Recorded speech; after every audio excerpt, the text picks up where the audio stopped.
Well, we have a lot of ground to cover. Basically, we have two missions. One is surrounding the labor contract with the Mountain View community. You have, excuse me if I could, Mr. Chairman, you have no recording secretary at the meeting today. Okay. Does anyone wish to do that?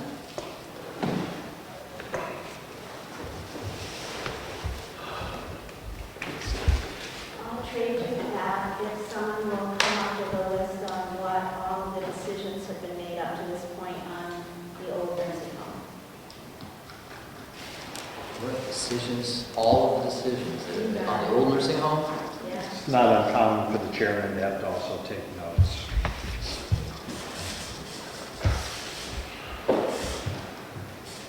Well, I would invite Representative Ticehurst to the table because it would be easier to type. And I will take notes this time. Sounds good. Well, thank you very much, Representative Butler. You're welcome. Volunteering a task that is not a lot of fun.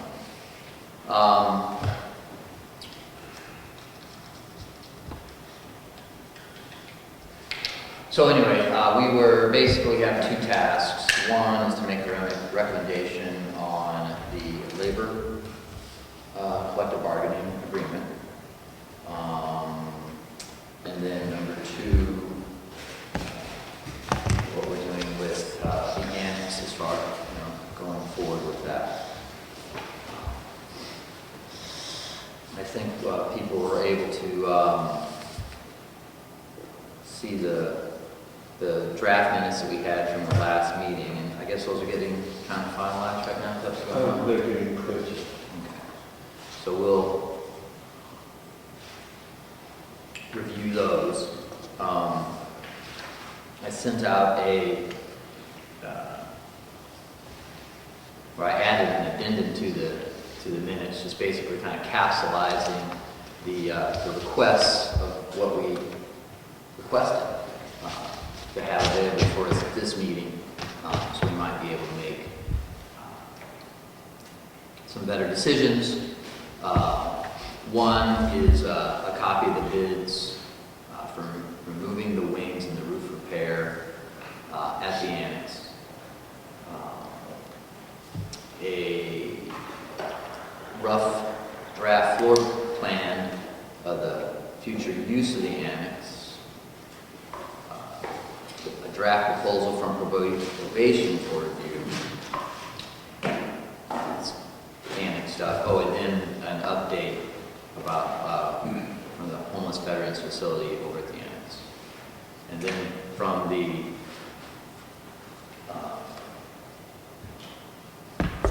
Mountain View community, we needed the updated year-to-date revenues and expense report, essentially for the first 6 months, so we could see how we were doing on that.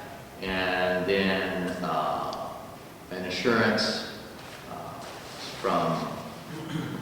in the form of a letter from the auditor or from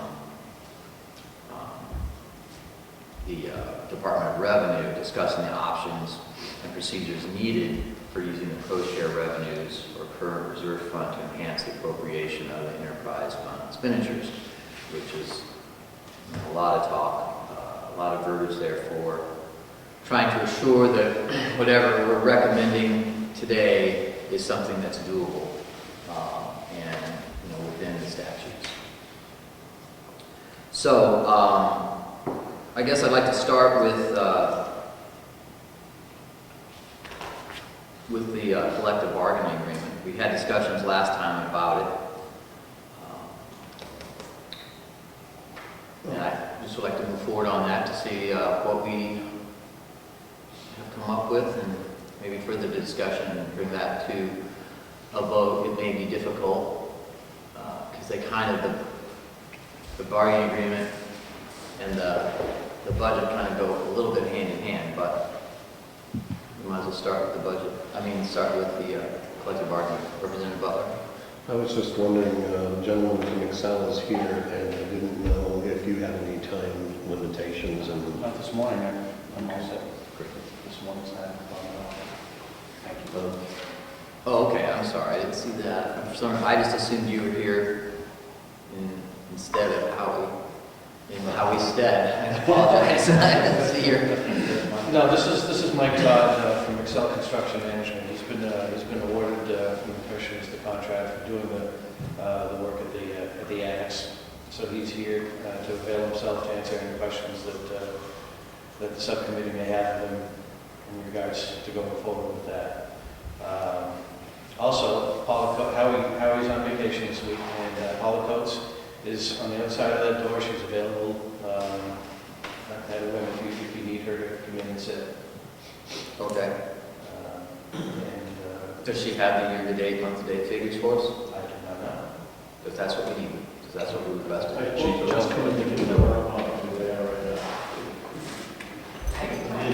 Perfect, thank you. It was a revenue expense, so whoever didn't have one, Okay.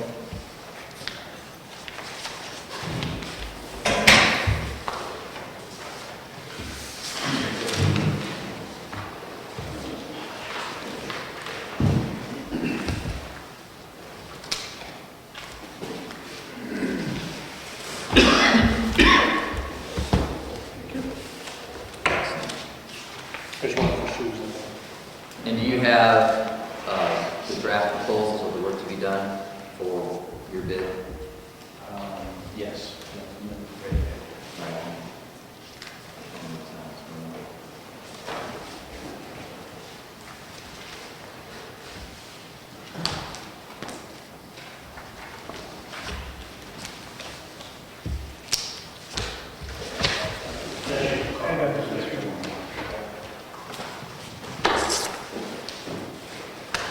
Did you get that? Yes, Susan, do you want these things? Is she uploading these things? That would be great.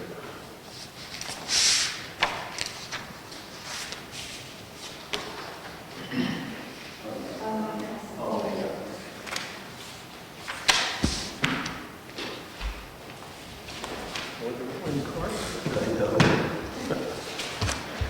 We have a full house report.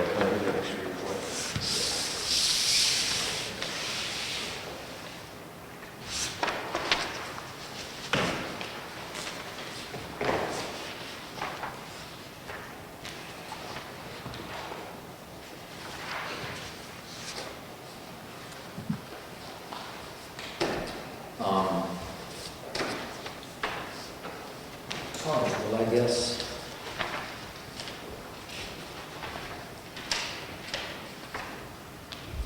I'd like to. Still management being here. Anything else with us? My name's Mike. Mike Todd. Chairman, we're going to stay on the course on the agenda. We cannot divert over to the building first. Okay. I think we can take care of the easy thing first.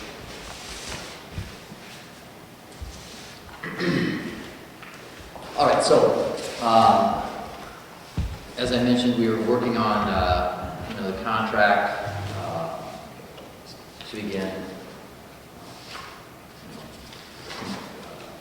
In the last meeting, we enumerated, or at least I enumerated some of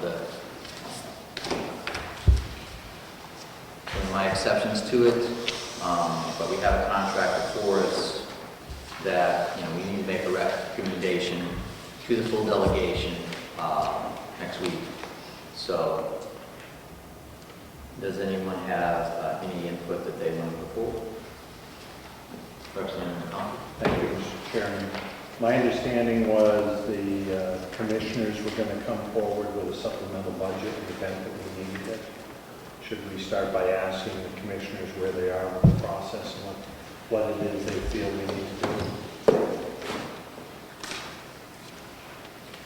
Sure.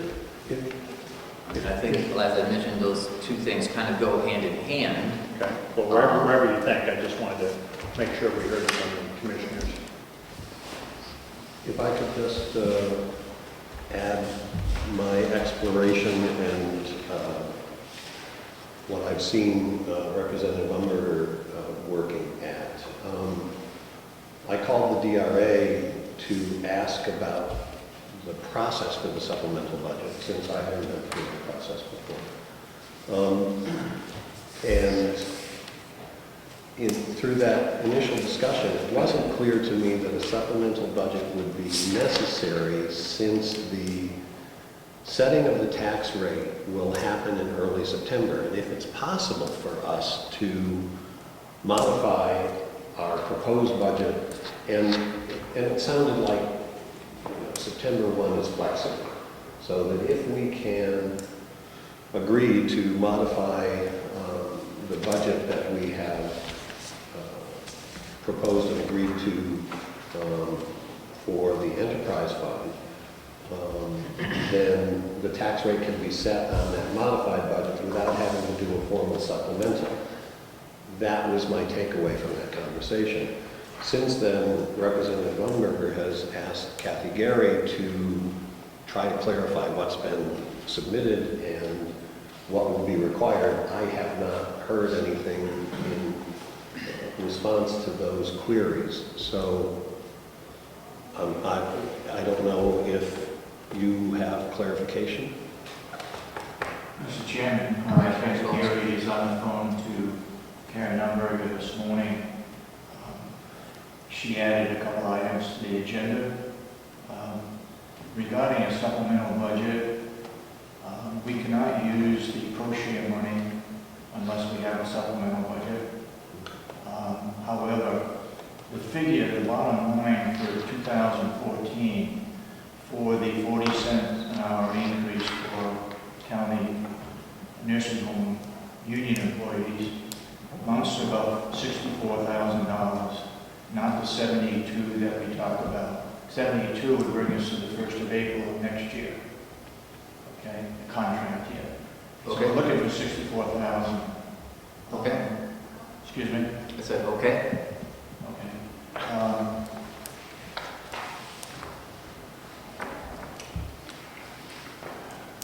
We've talked with Stratford County business manager there, and he said we should have a supplemental budget. Now, I think there's another way of doing this, and that is overexpending that line item on the salaries by $64,000. And at the end of the year, we'll know what we have for the balance. We normally have money left over each year as a balance, and that could come out of that money. I don't see us increasing the taxes on county taxpayers. Okay. So it's up to the delegation, and I don't know what you found out from the DRA regarding the supplemental budget. I know it has to be done by the 1st of September, but my thing on the supplemental budget is if we increase taxes, then we have to have a supplemental budget. The delegation has to approve first the union contract before we go anyplace. Okay. So,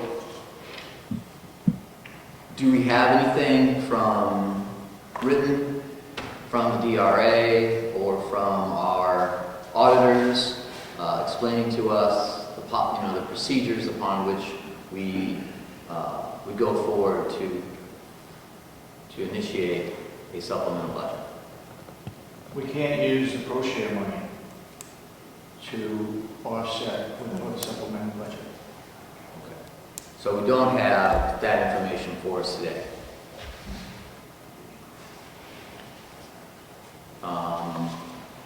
Representative McConkey? Thank you. If I could, to the commissioner, made the inquiry to whom, and then they said that we could not use the pro-share money, because that was one of our things last meeting, was we wanted definition whether we could or couldn't. So I'm asking the question, who said that we couldn't? I talked to Mark talked to Ray, whatever his last name is, Ray Bauer. Ray Bauer has been the administrator in Bradford County for over 20 years. And he said, no, you only could use the pro share money if you had a supplementary budget. Should be a rubber stamp because we're way over what we expected back and plenty of money. We have to do it. We can't just take it and put it in the budget. Supplemental budget if we want to use the money. Thank you. All right. So,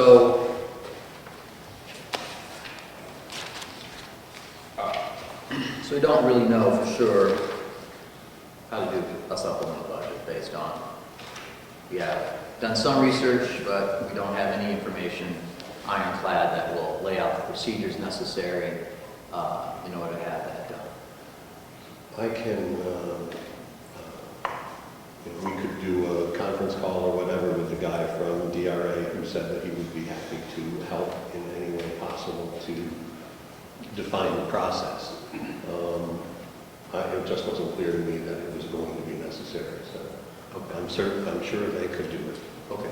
So, but aren't we just... and I concur with your assessment that perhaps we don't need a supplemental budget, and that may, with the amount of money of $64,000, we may be able to not have to worry about that, at least from the status of the Mountain View community.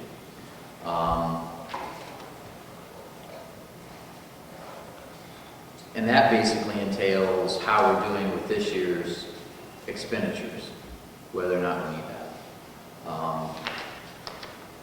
And that's why we requested, these 6-month year-to-date figures. It appears that we are a couple percentage points below on the revenues, and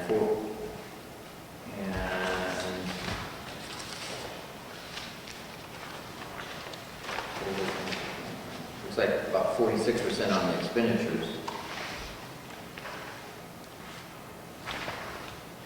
About 800,000. I'm sorry.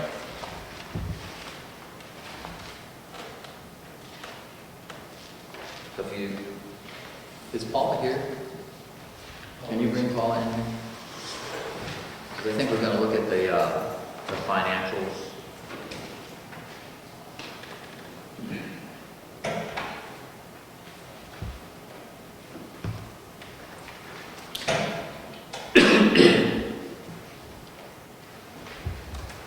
Have the commissioners had a meeting with hi Paula, thanks for coming. Have the commissioners had a meeting with the Mountain View community regarding their assessment of being able to absorb the additional $64,000 within the budget? Sorry. Acoustics are very bad in here. Go ahead. Oh, I'm sorry. And, well, Paula's here now too, so basically, I was just wondering if the commissioners had had a conversation with the executive committee of Mountain View Community about their assessment of being able to absorb this additional $65,000 into their current budget. Has there been any discussion so far? No. Okay. So, have you and Howie had any discussion so far, or the people Yes. in charge, your management team?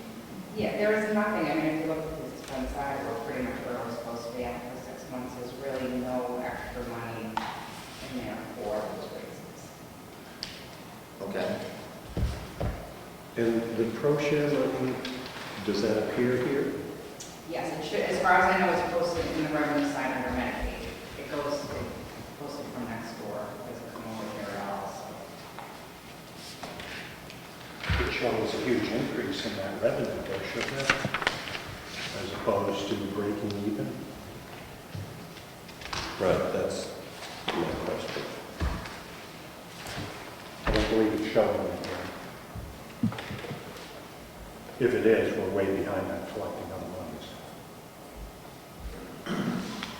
The therapy charges are not, the journal entries haven't been done for those. There's probably another.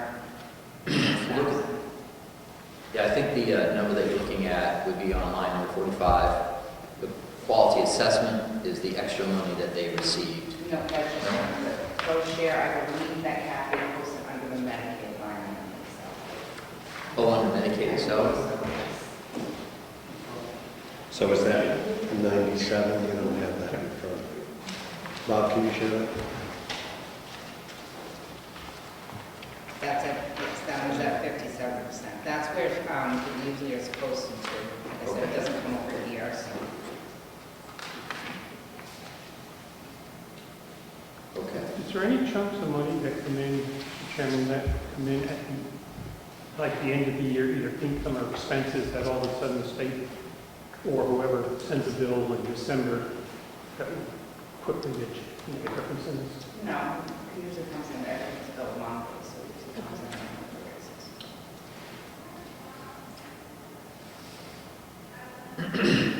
Well, so the quality assessment money comes every month? That's quarterly. It comes quarterly. Yeah. But you receive 2 quarters of the money. Yes. Excuse me. Okay, so the total budget, according to page 37, of expenditures, $12,244,000. And in the first 6 months, we spent $5,706,000, which means that the budgeted amount would be based roughly $6,100,000. So we're about $400,000 under budget in the first 6 months, based on the information we just gathered. If you have no expenses that are cyclical, such that you only pay them once a year, that would skew your 6-month expenditures. Based on what I see in front of me, you have a budget of $12 million. This is page 37. We're looking at a budget of $12,244,000. And so far we spent $5,706,000. So 6 months of $12,244,000 is $6,122,000. And we've actually spent $5,706,000. So that tells me that we have about $400,000, a little over $400,000 in the first half of the year's money. And that's not the total, that's just the first half of the year's money.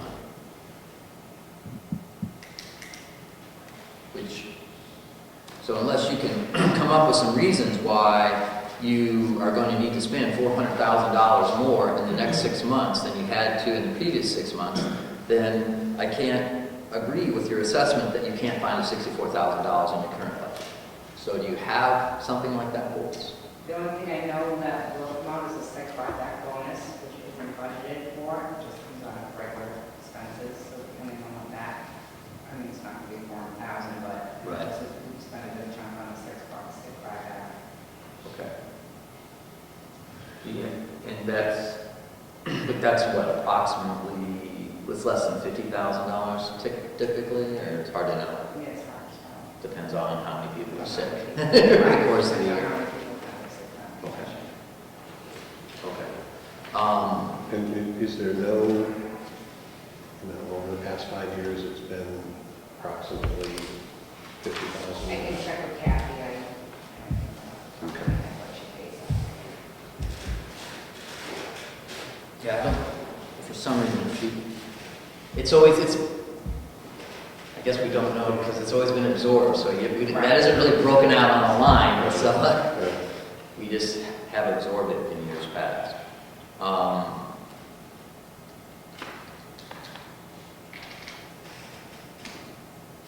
Has there been a marketable increase in the amount of skilled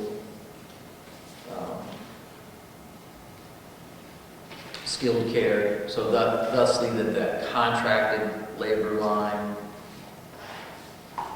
how is that looking? Where's our number for the contracted labor for skilled care? On your revenue. No, the expense. Well, there's just for therapies, there's multiple different lines out there. There's special services, there's some for OT, and then under physical therapy, there's some for the physical therapy portion. Okay, if you could help us find those, that would be, On page 34, the physical therapy scale.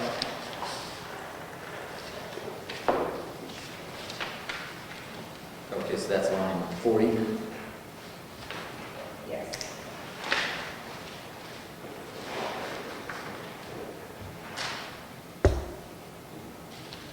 On page 37,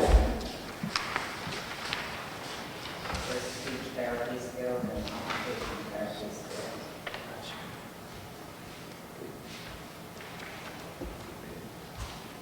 Oh, speech therapy. All right, so speech therapy. So it's those 3 lines? Okay. So that's Good. 28, 38, and 24. So those 3 lines are what's affected by the increase in skilled care. And you also have a lab line item that has some special services too. Yep, there's a laboratory skill line item. And that's under special services. Yeah. Oh, I see. I'm having a hard time following line across, but I do see it. Oh, there's nothing spent there, though. There should be, I don't know why there's nothing going on, but I know that those are coming through. Mr. Chairman? Yes, Should we sir. assume that those outstanding expenses will come in at 50% if they were paid what we owe? And you know what that all adds up to?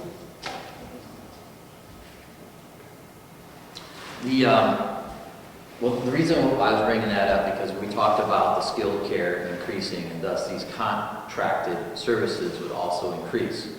So that was part of the reason why, or at least why I argued or debated or put forth the attitude that, we actually had budgeted $400,000 more in expenditures than we actually expended the previous year, and why I believe that that was necessary to give the flexibility for the increase in the skilled care and to be able to provide for the increase in the contract,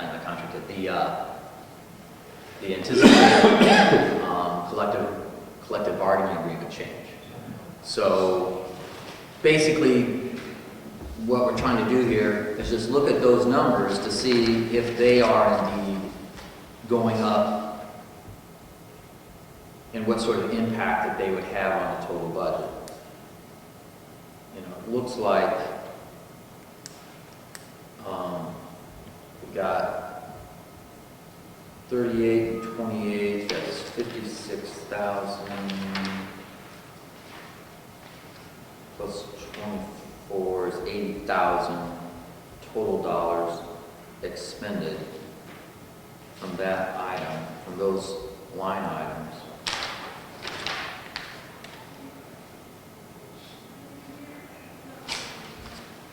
Which looks like it's going to run around that, and one 55% over and one 50, well, not 55% over, 55%, 53%.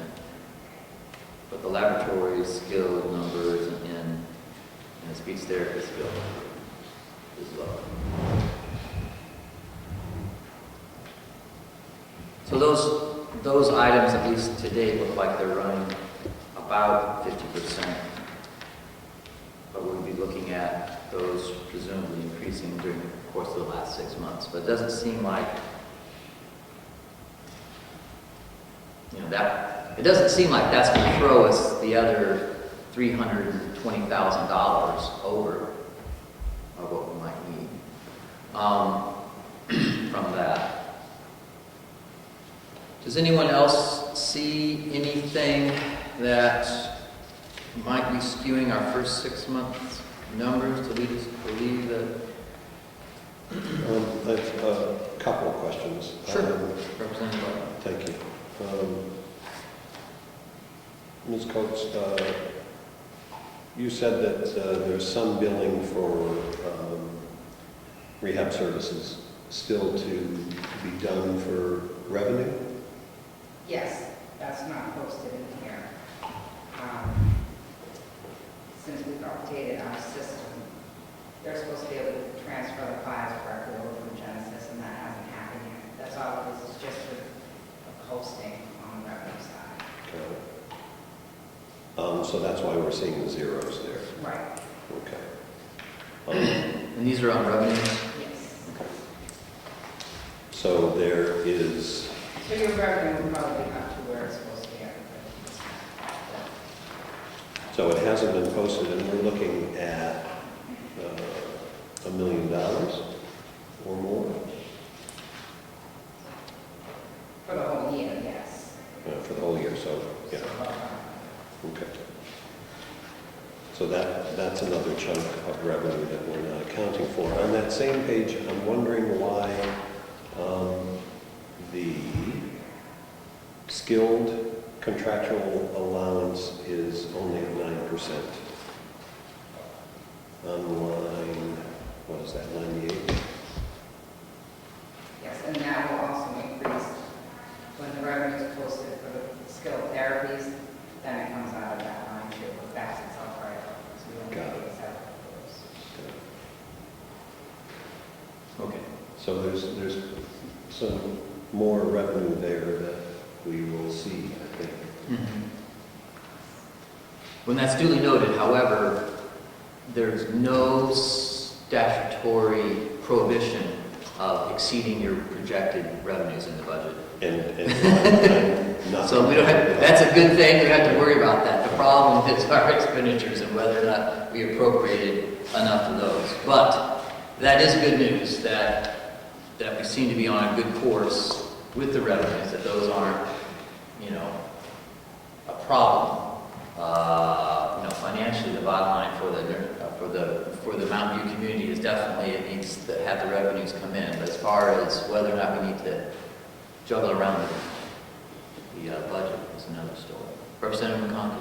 So if I understand correctly, Mr. Chairman, the point was during the last budget cycle, knowing there was going to be some change in how we were going to do business here at the nursing home, we had increased our budget, and it was the feeling of the chair that that budget would probably cover this year's shortfall at $40,000 or $60,000. And if what I'm hearing here is correct, that there may be another $500,000 or so. The first half of the year we haven't received the revenue on things. It would seem that your initial assumption is probably correct, and that there wouldn't be a need to adjust our budget at this point in time. But we do need to get into the process somewhere that labor is costing us that extra money. So at least announce it ahead of time so it's not a big shock next term for the people. Right. The chairman meaning me, right? Okay, as opposed to Howard, okay. All right. Yes, that was, it's essentially what I'm coming from.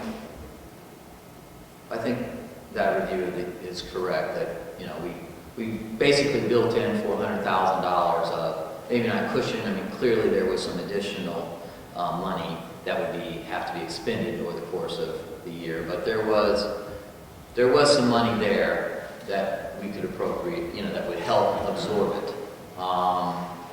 So it seems to me at this point that unless other people in the subcommittee have other feelings and inputs, I think we've kind of resolved whether or not we believe we should advocate a supplemental budget for the nursing home. I think advocate is the right word because I have a feeling that the chair of the delegation or the commissioners may somehow override us and say that we have to have a supplemental budget. But I think from the subcommittee, our recommendation is that we don't need. I would support a motion that we don't need to do a supplemental for this labor issue. Right.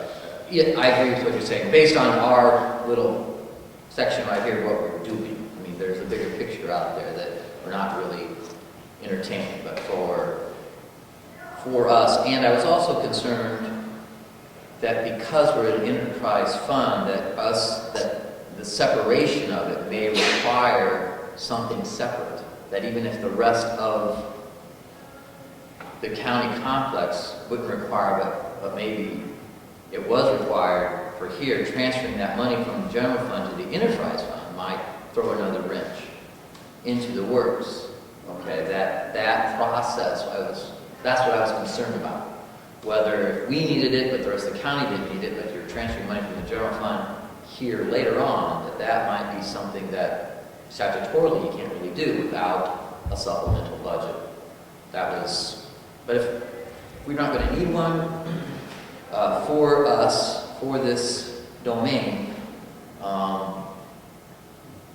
that sounds like we can move forward. But I will throw that out to the commissioners, that was a concern I had, it was indeed that, was transferring money for additional appropriations from the general fund to the enterprise fund may not be as easy as transferring money from one department of the general fund to another department of the general fund, because they really, beyond what we see, are accounted separately.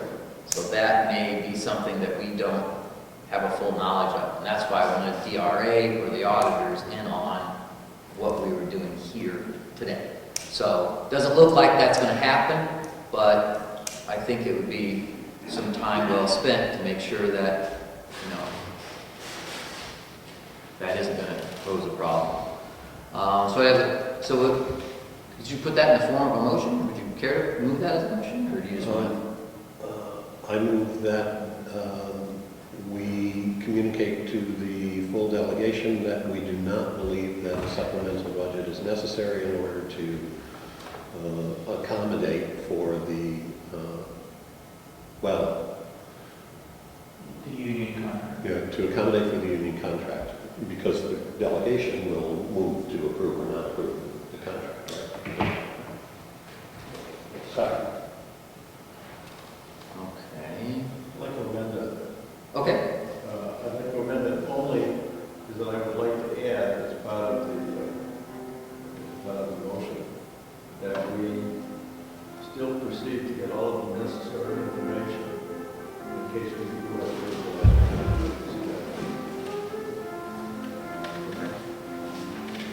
To get all necessary All necessary information. information on transferring the money in case it does happen. Well, we need a supplementary budget because I'm in agreement that I don't think it's going to happen. It's taking it out of the general fund. You can't do it from town. I don't know what you're doing from town either. So I think we ought to have all our ducks in order just in case it happens. And I think we're in agreement with that. I'd just like to see it done.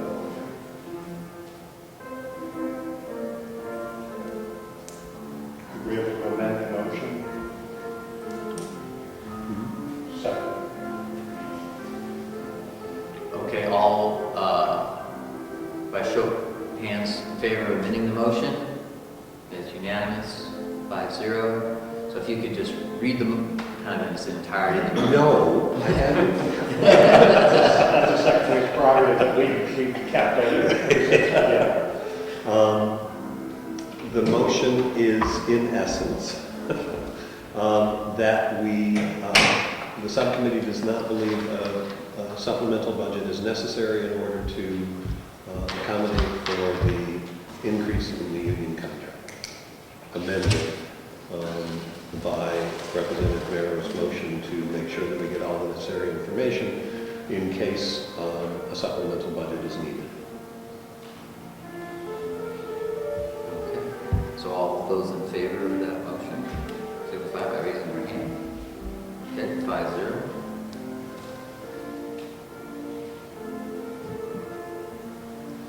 All right, great. Before we leave that, Mr. Chairman? Yes, Representative McConkey. Thank you. We've heard that there's the pro-share money, which, that we're not able to use it without a supplemental budget for expense. who would we ask to share with us what that money can be used for? Well, once again, it would be either DRA could provide us with that information, or our own auditors could provide us with that information. The DRA would probably be cheaper. I'd just like to have an understanding what it is that money can be used for. Can that money be used for capital purchases that they've been trying to do, or does that go back into supplement our budget? What can it be used for? Well, my first best guess is that it would be treated like any other revenue that comes into the nursing home by a form of a normal revenue stream that is not a charitable contribution. So we can use that money in the next budget cycle. You see what I mean? Like at the end of the year, well, that additional revenue would, would show. For the enterprise fund? Right. Okay. That would be my That's what best I guess. thought it would be used for. Right. That would be my best guess. But the enterprise fund is always running at a deficit, so it's, at the end of the year, it doesn't have it. It's just going to, it's going to be less of a deficit. So it's less money that the general fund sends over. So with, that accounting that they have to do. But So it's our understanding that that money, as it comes in, is going to stay in there. At some point, it's probably going to lessen that loss. correct. Okay. And is that your understanding as well, Commissioners? Thank you. Mr. Chairman, if I could, Yes, Commissioner Sorens. I would think that this subcommittee needs to, one, recommend approval of the union contract, two, recommend that the wage item in the budget be increased to take care of the union contract. Yeah, so, going forward, that's going to be the next thing we discuss on the agenda. Like I said, that just a supplemental budget and the contract are kind of going hand in hand. It was hard to deal with one without the other. But, since we've found or what I perceive as being a direction that we could probably get away without the supplemental budget, we steered that way. But that is next on the agenda, is to discuss the union contract and the particulars toward that. Does anyone have any input on it? From the last, you can see from the minutes of the last meeting, we discussed the proposed raise of 40 cents per hour, the budget contract timing, cost of health insurance. Those were 3 items on the that we were going to discuss. Representative Nelson.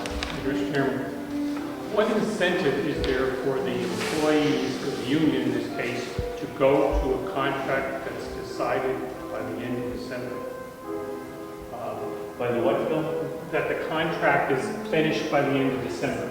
That it's negotiated, all negotiations are done. Is there anything in here that would sort of force the issue? Because if they keep doing supplemental budgets this way, they sort of have the upper hand.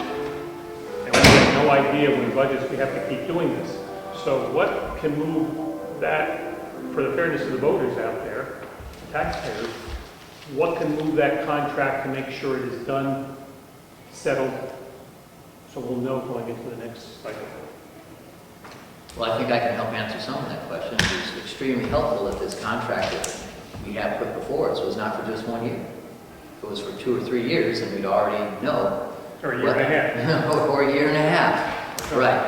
That the length of this current contract is problematic because it increases the costs of the attorneys on both sides. We're going to be negotiating this every year. And it does continue the cycle of angst that we're currently in of not having budgeted the amount. So that would be one quick way to cure that issue. The other I think would be to have some sort of assurance tied into this union contract, then that the next one would be settled by a date certain. That might be another possibility to negotiate that. Representative Butler, oh, I'm sorry. Do you have input? Yeah, no, you know, I think we all know that the process of negotiation is challenging, and that we've heard from the commissioners that it is your intent to have the next contract done before December 1. Before December 1. And I think you understand from the delegation's point of view that it doesn't make any sense, and from your point of view, that we have to be in this position of trying to figure out how a budget already approved is going to absorb a change in the labor contract. I have never been involved in the union negotiation, but my husband has, and I know, and he negotiated, many unions, and you do the best you can, and hopefully you are successful, but we cannot say you will be contracted by December 1st and know that it's going to happen. So I think you hear that the delegation feels that we should have more than a one-year contract and that we should have it done by December 1st, and Godspeed. I think, Mr. Zorn, the union contract is all subject to the approval of the delegation. So if it isn't done by December 1st, the delegation can say, we're not approving the contract. Right. Period. And That's the bottom line, I think. And that's the things that we can discuss this morning, is should we recommend to accept the contract? Or if not, what would be the differences that we would be willing to accept the contract? Do we not accept 1 year? Is that unacceptable? Does it need to be at least 2? Or does it at least need to be 1.5 years? And does it necessitate, an additional amount of money to be transacted on April 1? Is that where we're at? Or another thing we might say is that there is no motivation, certainly for the negotiations to be complete when we retroactively give them their raises. There's no real motivation. So perhaps something we could put forward is that we don't accept the retroactive rate. We only accept it to be as of September 1. And that will in the future motivate the unions to make a contract on a date certain that will help make their deadline. That we're not going to retroactively give them money from back in April 1. Hey, it's going to be September 1. That's when you decided and came to an agreement. That's when it'll become effective. That will help move the process along to meet a deadline that we're trying to meet. That's what happens. Once we, as something that we would consider. I think those are good ideas, and we might want to think about those for the future. I think that the commissioners and the union have entered into negotiations in good faith in this contract period, and that it would be not wise of us to now say we're not going to accept it. But if we want to go into the next negotiating period, which is going to start on September 1st, so it's starting right around the corner, then trying to create some boundaries, I think, is a great idea. Representative McConnell? I would concur with Representative Butler that my understanding is, and I'd love to be corrected, is that we can either accept or reject the contract. And for us to put conditions on it at this point in time, I don't think we're in that. I'd like to find out if we were. And I think all that we can do is make a recommendation to the commissioners on how they're going to move forward. We don't sit on that board. And I would hope that they would be listening to that, but I know in the past, sometimes those recommendations don't follow forward. Because not so much from the problem of the commissioners, but during some negotiations, they've sat back and permitted their representatives to move forward with those negotiations. So somehow maybe our feelings didn't get brought forward. And I agree with Representative Nelson that, we need to be more proactive. I just don't know if that's in our wheelhouse that we can actually do that, so. Well, I think, And if we do, I would strongly suggest we put it in writing and that it's in the minutes and that it has a record where it can be found. well, we are in an interesting position as a delegation when it comes to the union contracts, because we are the legislative body for the county. However, so we approve the union contracts in the sense of the amount when it comes to the dollar amounts. What we don't approve, but we're not allowed to negotiate the contract. We don't sit at the table. We're not sitting at the table at the negotiation.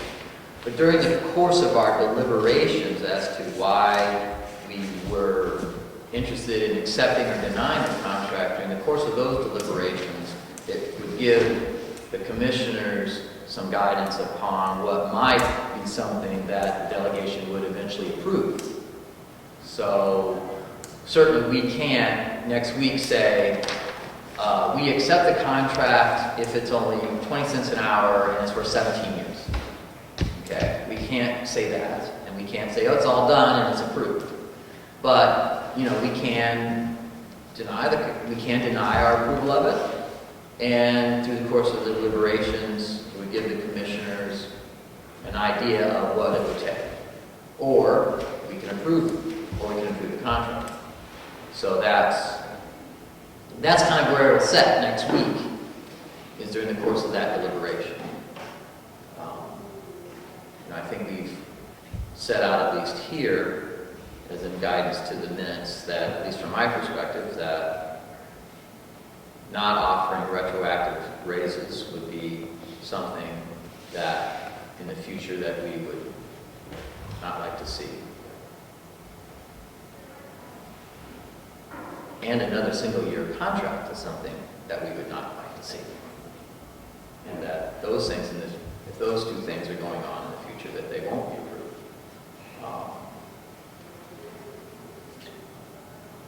I think during the last meeting we talked about some other things, but I don't know if they're deal breakers, like trying to tie the raises to the health benefit cost, trying to tie those together that we talked about. I don't know if that's a deal breaker of us not approving it, but that's another thing that we discussed. And to implement some, once again, on the health insurance costs for new employees to be under a different set of guidelines when it came to the health benefits, so that we would not, to have some sort of, I can't remember the term I want to use, progressive or progressive. But, I guess to say beyond a single plan, we would cover 80%, but then it would diminish. If you had a couples plan, that the additional, we'd only cover maybe 70%. If it was a family plan, the additional amount there, we maybe only cover 65%. As the plan grew, the contribution from the county would lessen. That was, I think, another thing that we had talked about is being helpful. I'm sure Representative Comeau can help add. That's something we've talked about in the dear my heart for a number of years. Could we see if the subcommittee would agree with those action items that we're looking going forward? One is that the subcommittee would not recommend negotiating for a one-year contract. Two, that we won't, it was your conversation on retroactive wages going back from the start. Three, that the commissioners would work on an alternate plan for health care for new hires that might encompass less hired in the same as an individual and lesser contributions. if we're in agreement on those things, or if we come to a majority agreement on those things, why don't we include that in, so we can show that to the delegation, and then it gets forwarded and it's over. It seems that we'd be close to agreement. I think Representative Butler. Thank you. If I could ask the commissioners, why are we doing a single-year contract this time? I think I understand it, but I'd like to have that public discussion. In the past, we've done primarily 2 or more year contracts, right? And so was it just a matter of time and pressure needing to get something done? That, along with the economy, is what could happen in the second year. We weren't sure, go ahead, I'm sorry. Go ahead. We weren't sure what was gonna happen, whether the economy was gonna turn around and we were gonna be able to offer more, or whether it was gonna go down the tubes some more, and have to reduce what we are. We were in a position that we had, every year is a guess, but this was even worse. But in the past, it's been more than the 1 year In contract. 2 years, and I think in a couple of cases, it's been up to 3 years. So two.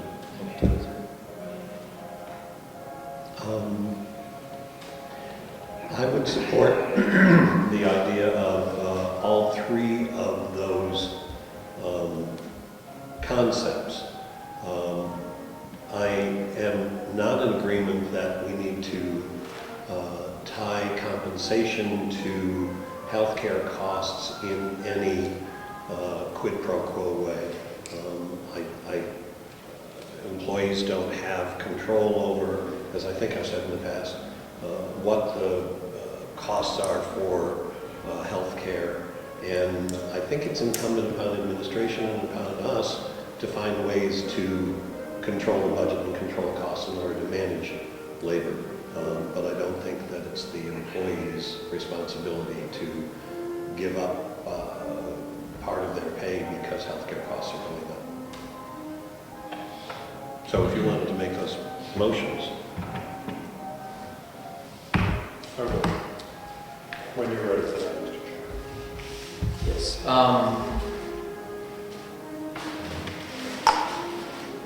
think that, I guess in summary, I guess from my point of view,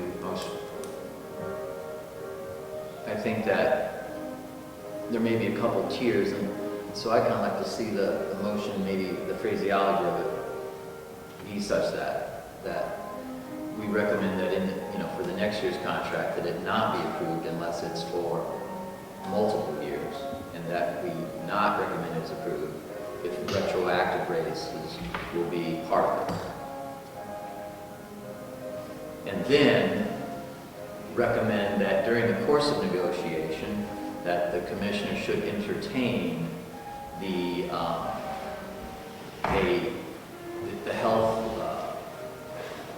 health benefit contribution regressing as it's made larger to new employees.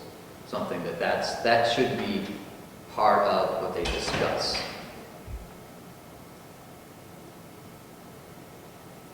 Because like I said, from my perspective, that wasn't necessarily a deal breaker, but certainly those other 2, in my mind, should be deal breakers, because those are just counterintuitive. Representative Nelson. Thank you, Mr. Chairman. Well, I would think it would be beneficial to the current employees for something like that to happen, because then there would be more money available for them, in essence, to get a raise, to use. So the money that would be saved would be in the budget to possibly help them to offset the cost of the raise. So if the person, for the sake of argument, if the person coming in was only paid 95% of it, that would leave us 5% to help negotiate a raise for the current employees. It would be to their benefit, I would think. I apologize if I just couldn't quite follow what you were trying to discuss. If you could rephrase that, please. I'm sorry. Using schools as an example, if I can, school contracts.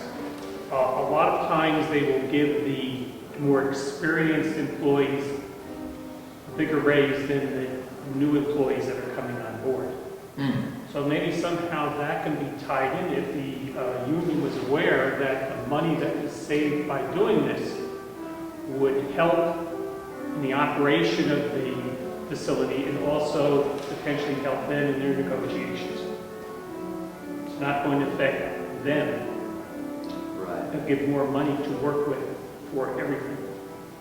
It's all just a question. Yeah, that poses an interesting question, but I would think that that's more of an internal thing within the union of how, before they've always had done across the board raises, and I would guess that comes internally from them more so than it comes from the commissioners, but Good point. I'm not sure. Representative Conti? In the final version of your recommendations, this motion, I'd like just to remove the word entertain and use recommend. I like the word entertain. Okay. I don't know that I had entertained. Never entertained that. It's like, wow. And I would like to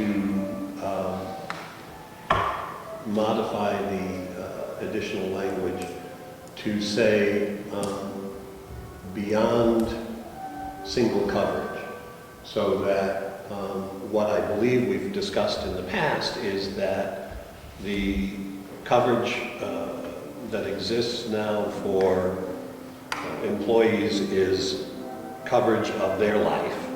And then if they add family right now, family gets covered, husband or kids or whatever, and there is no additional contribution for those additional family members. I think that it is a good responsibility for us to cover the employee. And then beyond that, additional family members, or as the coverage grows, additional contribution I think is not bad. But I want to make sure that we understand that we are agreeing to cover the employee in whatever policy is approved. Yes, I don't think there's any question of that. It was just a matter of if they added, go to a spousal or then they go to a family, that the amount of contribution for that increase would be, decreased. So, Something of that nature for new employees. So we move toward a progression of more employee contribution for larger plans. so the motion would be something like, the subcommittee recommends that next year's union contract at the nursing home not be approved if it is not a multi-year policy or contract, and that it will not include retroactive raises. And negotiations should include for new employees that the contribution grows as coverage beyond single coverage is added. And I'll work on that language.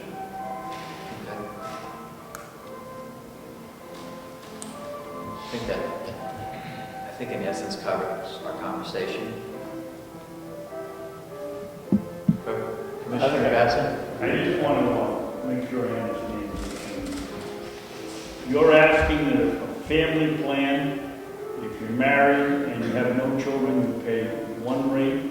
If you're under the family plan, if you're married and have one child, you pay more. If you're married and have two children, you pay more than that. Not precisely that, but you're kind of on the right path.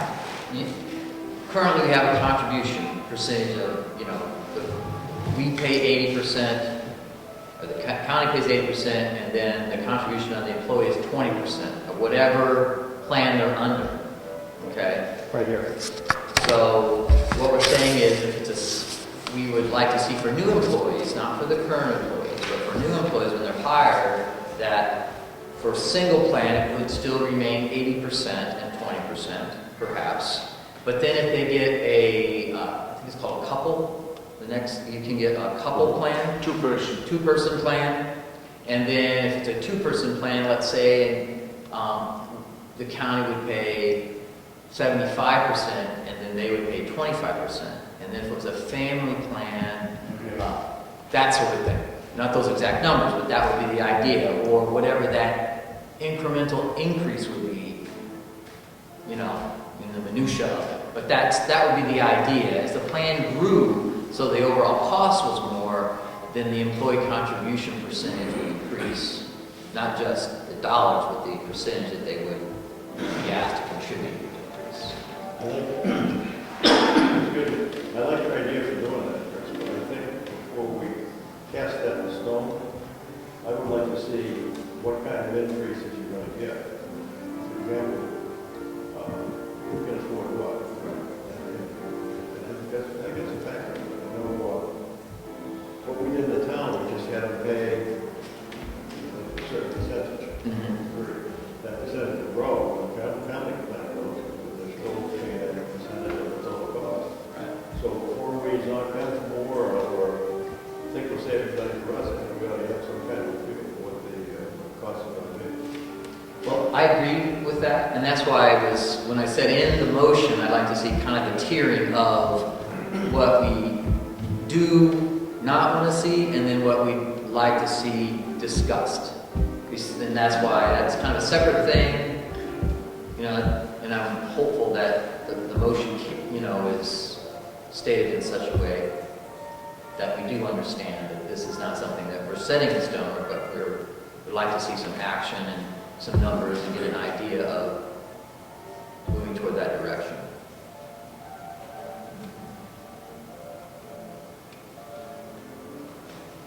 Okay?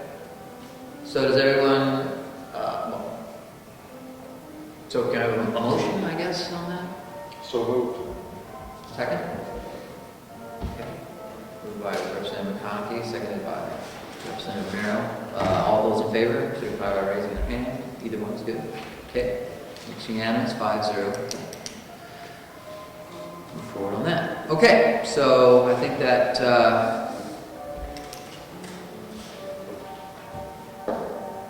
so that we go on that recommendation of for future budgets. Hopefully that gives you some extra negotiating strength. So for the current contract, it says a 40-cent per hour raise. What was the raise from the previous contract?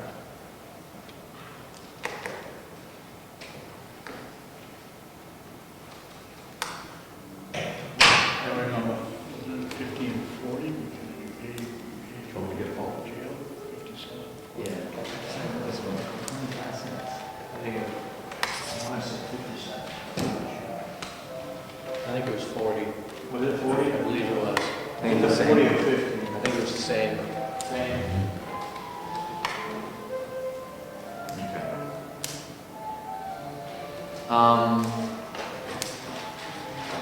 Because I guess the point is, we discussed what we're recommending for future negotiations, but we haven't really put out a recommendation or what we think about this negotiation, if we should accept it or not. It's just kind of a separate issue, but I think it requires a recommendation. I think that's our job.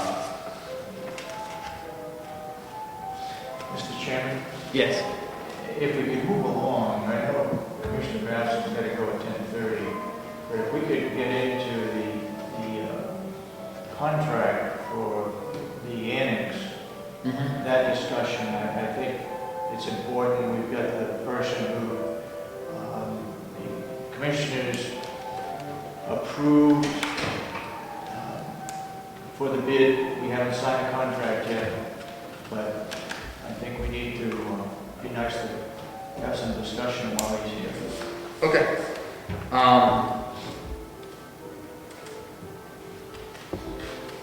I don't disagree with that.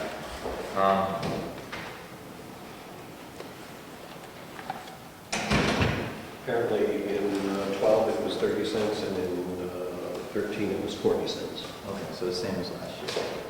Okay, so it's kind of a stand pat, so to speak, type of increase.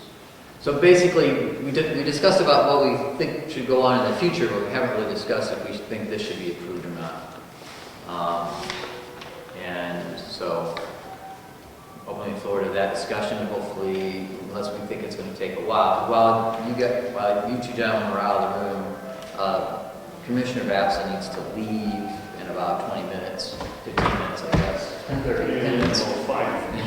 So, we were hoping they were hoping that we could move the agenda to discussing about the annex for a bit or is it the probation / annex, I guess, while Commissioner Babson can still be here. I move that we recommend to the delegation that we approve the union contract as proposed. I'll say it. Discussion? No discussion?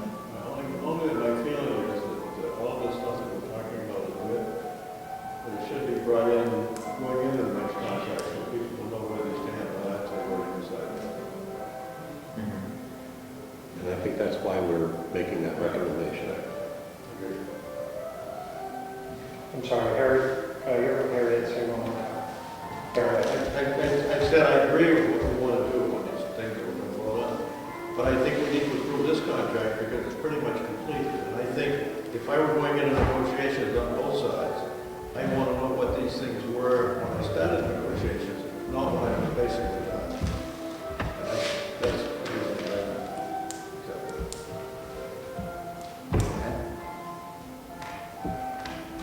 Any other comment? Okay.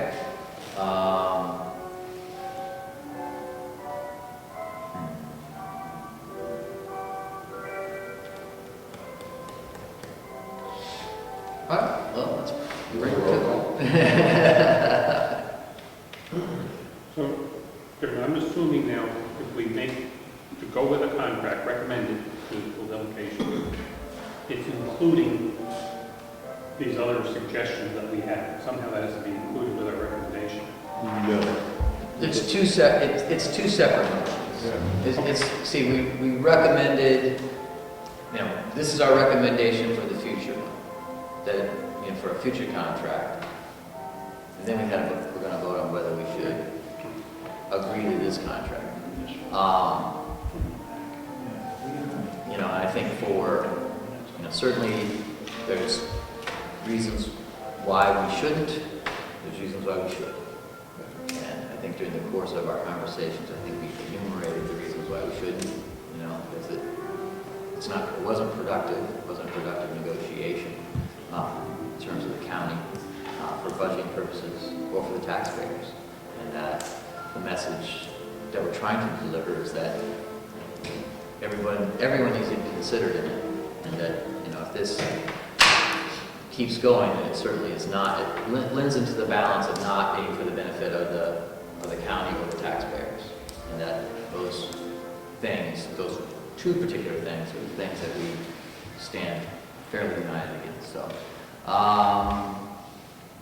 if there's no further debate, we'll take a vote. All those in favor of the current contract, raise their hand. Okay, it's unanimous. Good, okay, let's move on to, Just one comment that we also should recognize that there may be a time when it is beneficial to have a negotiation for a one-year contract. And we won't know that until the circumstances present themselves. It is likely that a longer contract is certainly more manageable, but if it means that the raises in the second and third year of the contract are going to be more difficult because you're negotiating that long-term contract, it's a variable. yeah, that's understood. There's always changes, but all right. So let's move forward to the next item on the agenda, which is discussing the annex. making recommendations on what we're doing with that. Mr. Chairman, I understand we have a representative here, and I would surely like to get him to the point that he can speak. But I want to make sure that we go back to the points made by Representative Bunberger, which is the delegation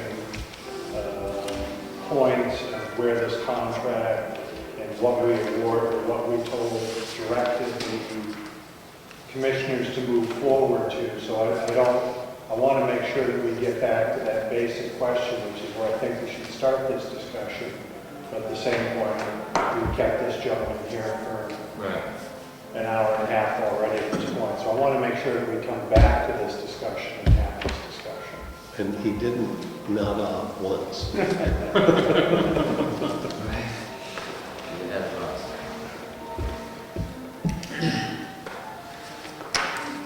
I think that we can have the full discussion,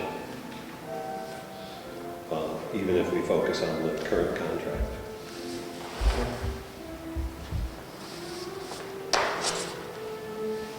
All right, well, let's take a look at that then, so we can get an idea of where we're at, you know, with this proposal as opposed to what was approved by the delegation last year. So, Mr. Todd. Let Maureen decide on the contact on this. Okay. If I can introduce and see where we stand, but Okay. This is Mike Todd. He's dealing with Excel Construction Management, and he has been awarded the contract from the commissioners to do the renovation at the Old Nursing Home. In front of you, you have the bid specs that went out. Mr. Todd responded to those bid specs and subsequently won the award. Now, I understand that there are some questions that the delegation has in regards to these specifications, and simply that's why we're here. Okay. We avail ourselves to help answer any of these questions. Okay. So, maybe you could just summarize what this bid entails doing, and how it might differ from what was approved by the delegation last year. The bid proposal went out to tear down A and B wings of the Old Nursing Home, which are the two wings that are closest to this building here, to repair the roof of the core section, and to do some work to the laundry area to make it, to bring it up to standards, make it more efficient, make it, essentially bring it up to standards. It's three separate phases. I think the biggest difference that you're going to see from what the delegation had talked about to what was in the RFP is that the contract award went out to repair the old roof as opposed to replace the old roof. And I think everyone here was under the impression at one time that the roof needed to be replaced. During the process of putting this out to bid, every single contractor that came and walked that roof told us that the field of the roof, the main part of the roof, is in good shape. And the problems, the leaks, are from the connections, the roof cap, the penetrations through the roof, the screws, the eaves. All those areas could be repaired and leave the field of the roof in place, the field of the structure. They all felt that would be a waste of money to tear off the old roof and rebuild a new roof. Okay. So when you say a field, Consider this table a field. This a wide open area, no penetrations, nothing. It's just a wide open area where the difference between a field and not a field is when you have penetrations that come through the roof or cuts. Anything that's just not a wide open area is not a field. Anything that's a wide open area untouched is a field. Okay. So the current roof, the field, is made of Neoprene? galvanized steel. So the current roof is steel. Okay. And so that field's estimated useful life remaining is?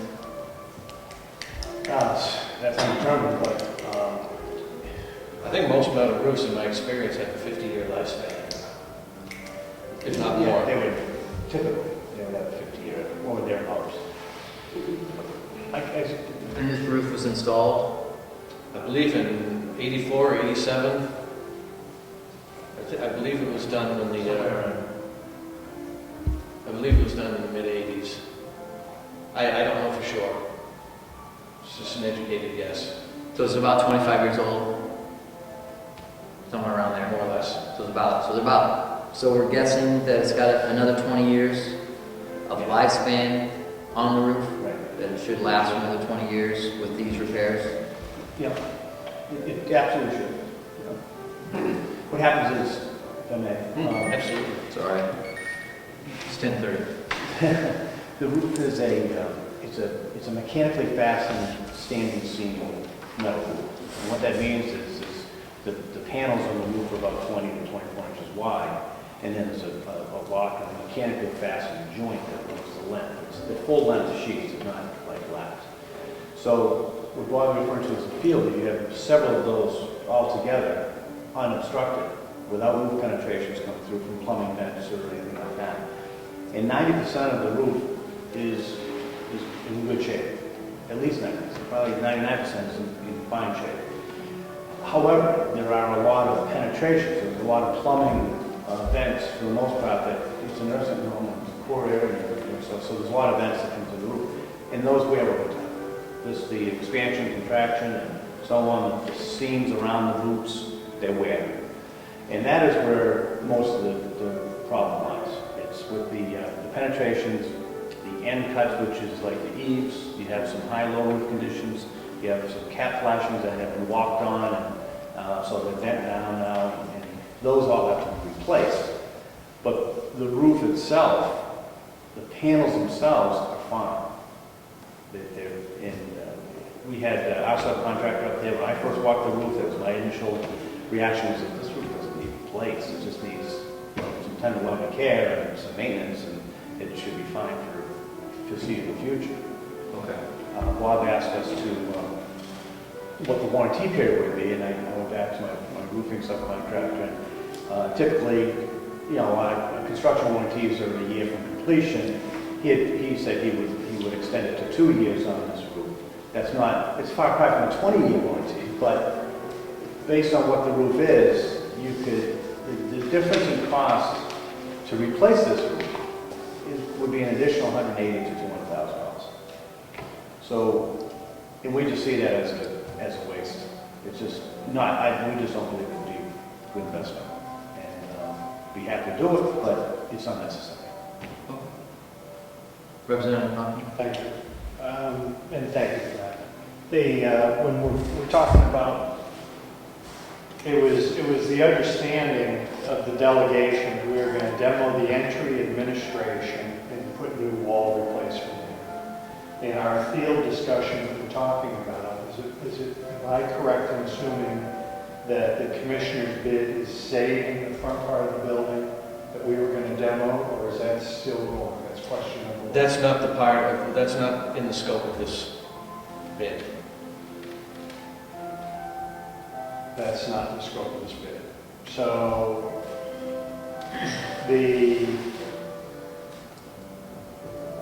the roofing that we're talking about doing that is in this bid is what's being done over because we have two buildings of two different ages. Everyone knows that the new construction on the back is better than the rest of the building. That's my understanding. But my understanding keeps changing every time we talk. So my understanding is that when the last section was built, which was the dining hall and all of that, that was a better structure and a better roof than the rest of the building. Am I right or wrong on that? I can only offer an opinion, and I think that they're in equal condition, Equally good. equally good, Okay, so but still have their own problems with penetrations and whatnot. So what the work that this is happening here, what's being done on the roof to the front of the building, which the delegation is under the impression is going to be demolished. Is there any work being done on that? Or is the work that's being anticipated for repairs being done only on the 10,000 square feet plus or minus on the back and on top of 2 windows? The roof above the core, as you see it today, is to be repaired, And that includes the front and the back. as you see it today. So the commissioners are suggesting that we're going to make repairs to a roof in the front of the building, which the delegation is under the impression we're going to demolish. So that's one thing. So that could be a good one after that. Number two, my experience with roofs is sometimes where you see a leak is not necessarily where the leak is. And that where we have so many systems in place, that it could be a vent that's happening here that's traveling 15, 20 or more feet to the place that it breaks out. So I have and have sat on this delegation for a number of years. My level of confidence that our new construction was a new roof, which was going to be then that we could stop where were the leaks coming over the years. And that we know we're starting with a new system. And we know every vent pipe that goes through, I believe you're moving some of the air conditioning things off of there, which are usually problematic. But that we knew that what was happening underneath at great expense that we're going to do, and we finally locate whether it be yourself in there or whether it be office space, we had a level of assurance, as we did when we built this beautiful building, that we have a good solid foundation. And if I know correctly, that one of the reasons the other bid was rejected, the other bidder was rejected from having listened to the recording that I saw on GovernmentOversite.com, if I remember correctly, that the other bidder had questions of warranting anything when he was applying a patch on top of other systems. So I understand what you're doing, but in the discussion of the field I want to go back to, we're taking away, we as a delegation of the impression we're taking away the front of the building. That's what we had directed the commissioners to do. And now in this process, we're making repairs to part of that same roof structure. I just want to bring that point forward. Okay, well, I think that it's of importance that we recall that when we brought this proposal to the full delegation, we had not, at that point, agreed to allow 18 months for the other 2 wings to be held for the veterans' homeless facility. And we always get kind of the vernacular of what's a wing, is each finger a wing or is 2 fingers a wing, but those 2 corridors were going to be held for the home for the veterans. This proposal, the objective of it was, as we mentioned, we were going to demolish all 4 fingers, both sides, and then take the front off and put a new, and take the core down to 10,000 square feet. Okay? So however, we came to this idea that we were going to hold off on the other 2 wings. So in order to take down the other side, those 2 wings, to do that, we're going to have to fill in one side. So if we're going to fill in one side, now we're going to retain the whole core. So the process is, do we retain the whole core and take down the 2 wings, or do we just wait until the homeless wings, that comes to a final decision? So, my memory is not serving me as well as it does, at other times. But it seemed to me that the delegation, when they directed the commissioners to get those two wings taken down by October 1st, I can't recall when it was, but I said October 1st. right. But when the delegation directed two wings to be taken down, it inferred that we were going to retain the whole Corps because it just didn't make sense to not at that point, if that was going to be the way we wanted it. Okay? So, but I just wanted to bring that up to remind everybody that that's kind of, how things went. You are correct. This is the only thing that was officially brought up to the delegation. But we also directed them to take down those two wings. So that's, if they don't go this route, then I don't know what the alternative would be if you just to patch the hole, which I don't think is really recommended since it's an outside wall, and you know a lot more about construction than I do, but I think that's our quandary between the two. So this is indeed kind of a new thing. I agree with that. That's why I wanted them to juxtapose exactly what they were. Is there, did somebody else have a question? I want to, go ahead, Representative Bauer. I just want to reinforce your understanding of why we're here discussing the demolition of the Corps.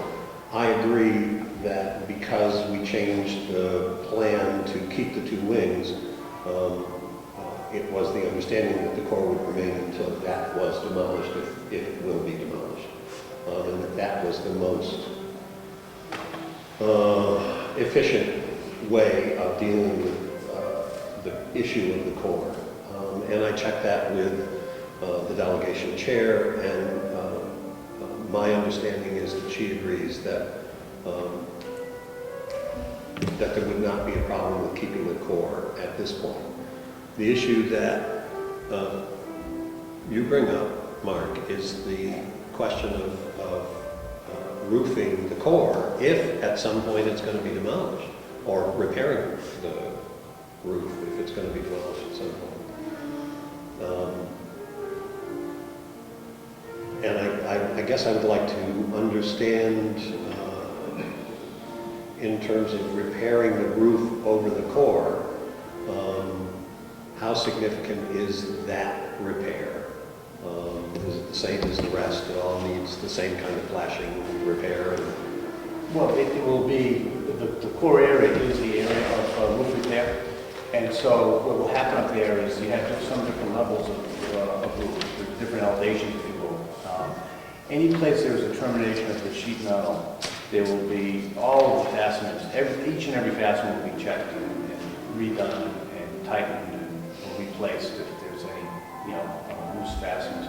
All the edge trim, the eave trim, will be checked and replaced as it has to be. Each and every pipe that comes through the roof will be, in some cases, removed because they'll be unnecessary. And in other cases, they will be replaced with new boots and the whole everything, so that you won't have everything will be new going through that door in terms of anything going through the roof. So I see you're not redoing the roof over the dining wing or the old kitchen. Correct. Okay, I didn't understand that. So there are some big cap flashings, if anything, they're big round flashings that like cap pieces of metal that go from one area to another, and they've been walked on over the years. Those will be totally replaced on each of those. So there's a fair amount of new work going up on that, but as Bob referred to the field, those sheets that are full length and mechanically fastened, there's just absolutely nothing wrong with them. So that's the area. Can I also add, just for your knowledge, that in the event that you do take off the facade or the front portion of the building, that in itself will require a reconstruction of the roof above that part of the core. That's just not a matter of severing it and matching it. I believe that would require a full reconstruction. and if I could, and I would agree. But the clear message that came out of our subcommittee meeting prior to this one was, which was announced the following Wednesday or the following day when the commissioners went out to bid. The clear message from this subcommittee was that the subcommittee was not in favor of a short-term solution for the roof, and that I was looking for, and I believe was agreed, that we were looking for a 20-year solution. And then a bid that was awarded shortly after that spoke of a 2-year warranty, if I could finish. Let's assume that the bid moves forward and that repairs are made to the field of the central core. And then in April, it's discovered that we are going to tear down 2 more wings. And in tearing down 2 more wings, we would go back to our original agreement as it stays right now. We would take down 2 wings plus the center core. I would assume with all of that happening, that it would void any warranty whatsoever that I put on that roof structure. Because I'm going in and removing 1/4 of that first building, stress and everything else that's happening during demolition. And you would be hard pressed as a contractor to stand by that, and that would be extraneous circumstances which would void the warranty. That's a safe assumption, isn't it? Yeah, unless we do the demo of the next 2 wings too. But I would also add to your statement that rebuilding the roof and looking for this 20-year roof that you're suggesting would have the same end result with any further deconstruction. You tear down the other 2 wings, you disturb that roof, you're going to avoid any warranty that you would get with that roof as well. And with the new roof, you're still going to have the same problem with penetrations that you have now. They're going to stand behind their penetration repairs for 2 years. With a new roof, you might get that, but you're still going to have the same problem. It's still going to require us going up on the roof and checking these once or twice a year, whether they're new or not. I would agree, but I would say to you that if we put a new roof on here, it's an engineered plan, an engineered study, it's stamped, and there's more work that goes into, there's more engineers that crawl over and approve, and that the system will be built to lessen maintenance issues in the future. If you're going on and making repairs to what you have now, that's not necessarily the case. Now, would I spend $160,000 and tear down more components around it? I'd probably recommend that we hold off and we do that in the roof at such time that all 4 are taken, or that we keep, 2 weeks forward. So I understand what you put out there. I under the understanding that, and I stand to be corrected, that this subcommittee was looking for a much longer term warranty assurance on the building than what we have, and that this doesn't follow our first basic need of what we asked for. Mike might be able to answer this better than me, but I don't think, even with a reconstructed roof, I don't think you're going to get a 20-year guarantee on a roof. If you go with asphalt shingles, you might get a manufacturer's warranty for the shingle itself. But as far as the system, am I right? No, Am I going in the right direction? That's accurate. That is accurate. It's a 20-year on a warranty on an old existing structure, other than the roof as well. The building is still settled, there's different things. So to even obtain a 20-year warranty, I'm not sure that would be available. 20 may not be the answer. I'm saying 2 years is not the answer. Yeah. Well, I just firmly believe, and we've done something similar on a roof in Somersworth 5 years ago, and did exactly what we're proposing here, same contractor, same subcontractor, and it's been over 5 years, we've had no calls back for leaks or penetrations, eaves, cap flashing, same thing. As flat a roof as what we have. Yes. Yep. It's what we're proposing, like I said, if you have to do new, but it's just, we just firmly believe it's unnecessary expense. And us as, in our expertise, we owe a client our expertise and our opinions. And we just firmly believe that it's not necessary to put a little more funds.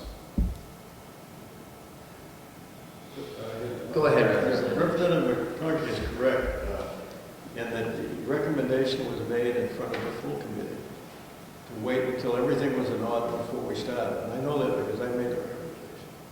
I don't know whatever happened to it after that. I thought we were in kind of agreement of it, and then this kind of progressed. But it made a lot of sense to me then, and it still makes a lot of sense to me to wait till you decide what you're going to. I mean, we've been arguing over things for 5 years. You guys could be talking about it for the next 20 where we were going. The way the disagreements are. I think we ought to have an agreement before we progress. I mean, I don't know if what we're planning is fine, okay, but if we're going to change it, then I think we should wait till it's changed before we spend much money. Okay, I just want to also interject at this time that the new roof over the core is separate from the tearing down of the two wings. Okay, and that we do need, if we tear down the two wings, I believe at least, that it would be our best judgment to go ahead and rebuild the wall to plug the hole where the wings come down. Okay? But that in turn means that we're looking at retaining the entire 15,000 square feet of the core as opposed to the 10,000 square feet of the core, which was what we decided a year ago, June. Okay? So it kind of comes down to, with the deterioration of the wings and the objective of trying to move forward, does it make more sense to say, yes, tear down the two wings, put a frost wall to plug up that hole. We can wait on the roof. Technically, we don't have to get the roof done yet. And then, in the spring, perhaps, find out what's going on with the other two wings. If those are going to be torn down, fine. We tear that down, plug up that hole, and make a decision about what to do on the core roof. So that way, now we have both wings down.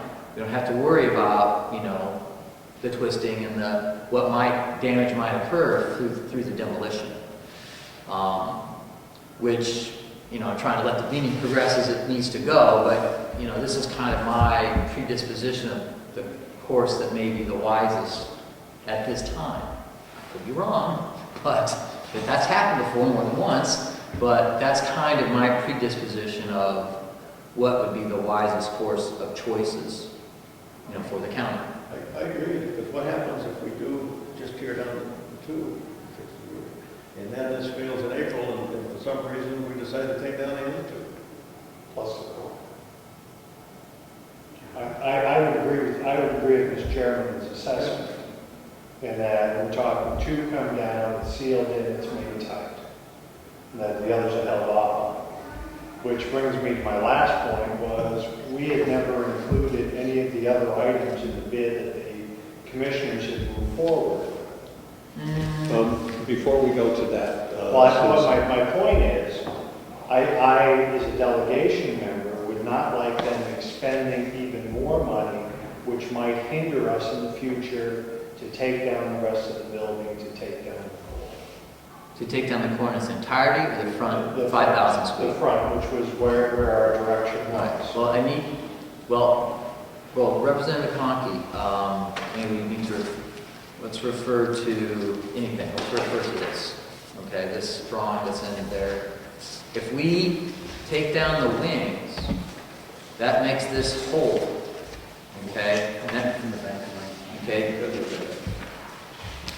I understand. I'm saying you're going to plug that hole when you take down, you're going to make the repair. But if we take down the front 5,000 square feet, we're taking down that. So I find, I may be wrong, but what it's going to cost to build that frost wall, my understanding is that's quite expensive. So if we plug the hole and constructed in a fashion that's going to be durable, then that cost is going to be greater. It won't be a worthwhile endeavor. So that's what I'm saying. If we take down these wings, that retaining the entire core is the option. From my recollections, because that line is basically cutting through about right here. Correct, and that's why we want to take all 4 wings and the front down first.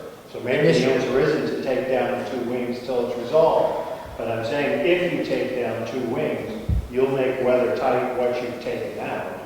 And then a period of time will elapse then we're going to know whether or not the homeless veterans shelter comes into play.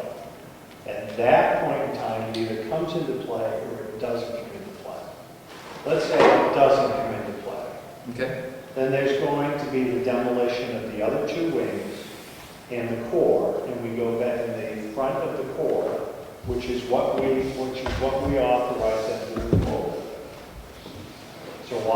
So in that case, I'm not in favor of moving forward with the future plans of possibly renovating in front of that for another use. If it needs to be torn down now, tear down and make weather tight. Next project that comes forward is the shelter is either going to happen or not happen. Correct. If the shelter is to happen, then they're going to start making use of those 2 wings. If it doesn't happen until the delegation decides differently, then the front would come off of that and the other 2 wings.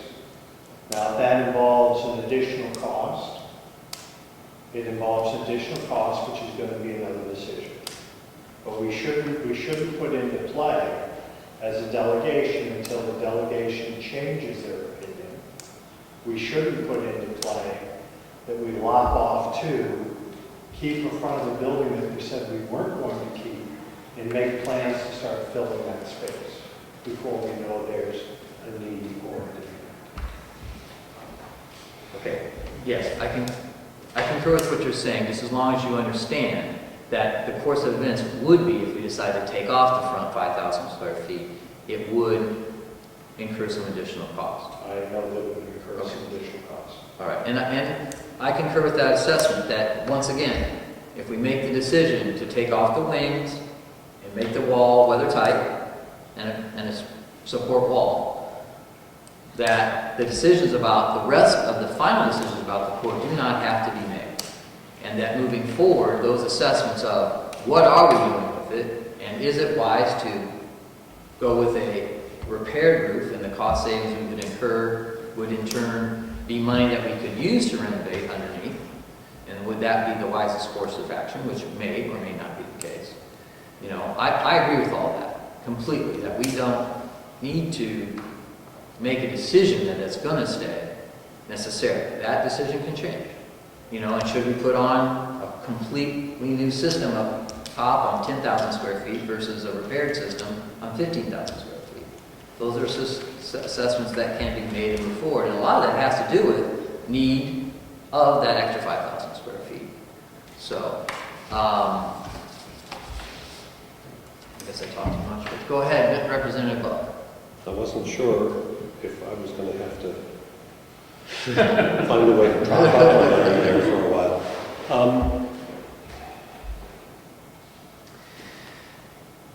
As I have said to at least one of the commissioners, in the last subcommittee meeting that we had here, we talked about the 20-year concern relative to the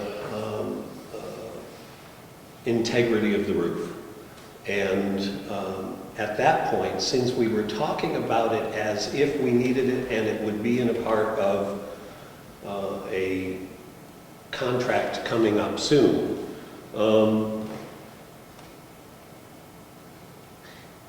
I think it's an issue that should have been addressed before the contract was signed. If you had said, we need to have another delegation subcommittee meeting next week as opposed to 2 weeks from now, we would have then been able to have this discussion before the contract was signed as opposed to after the contract was signed. I think that that was, it would have been easier to deal with this if we had come back together to talk about it. Because in the discussion, now that you've signed a contract and we have somebody who expects that he's going to be doing what he contracted for, we're on the horns of a dilemma.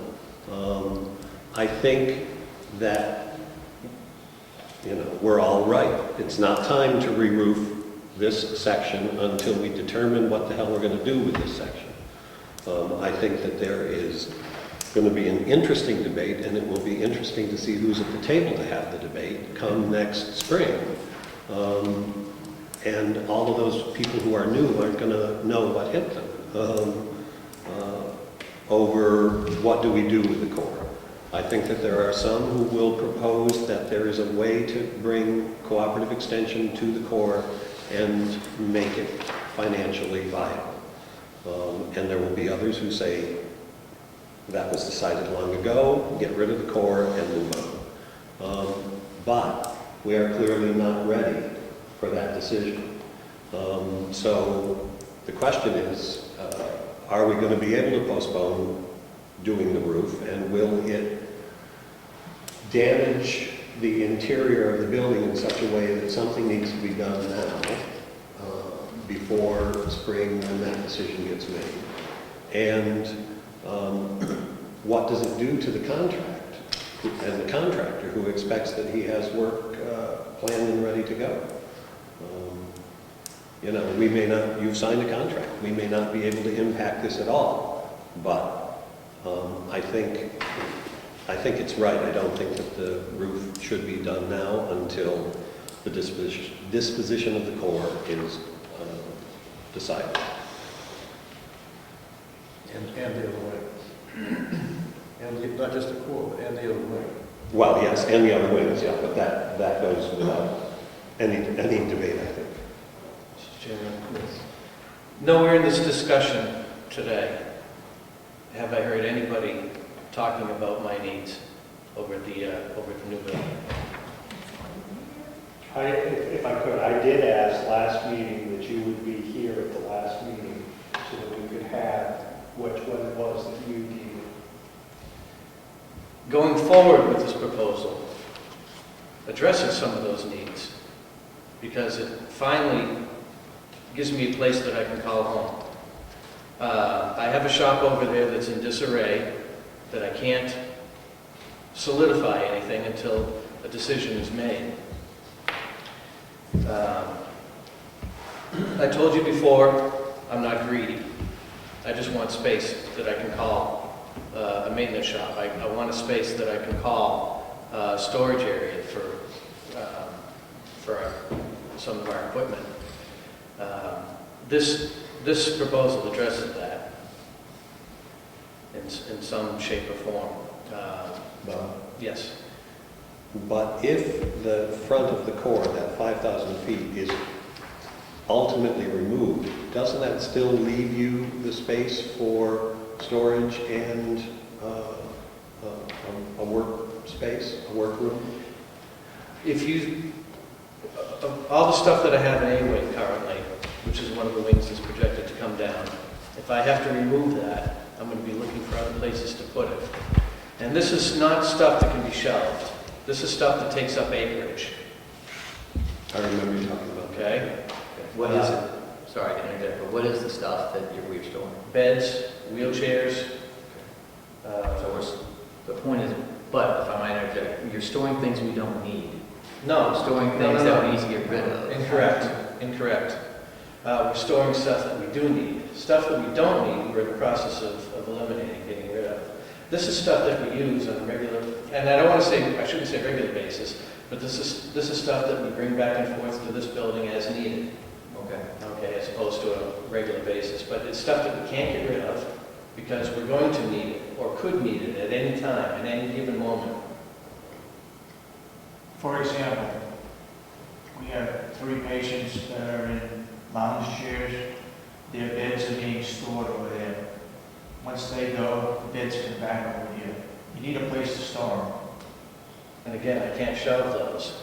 I have a couple of extra spare electric beds because we have some older beds here. We didn't buy 100% new beds when we moved over from this building to from the old building. Okay. So I have some beds over there that I'm using for spares.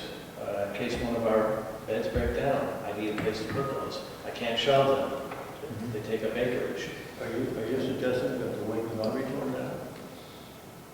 No, not the wings. Yeah, I'd love to keep them, absolutely. But if the wings are torn down now, you would move that over into the core. Yes, I would. So can it stay in the core? Can't you do that and still not re-roof the core until we get ready to do it? Yeah, but if you're talking about tearing down, my exception is taking down the front of the building. Okay. I'm not greedy, I don't care about the wings. Yeah, I'd love to see them as a taxpayer of Carroll County. I think it's short-sighted to tear down those wings. But you're going to tear down those wings, I get that. I can move my stuff from one section of the building to the other.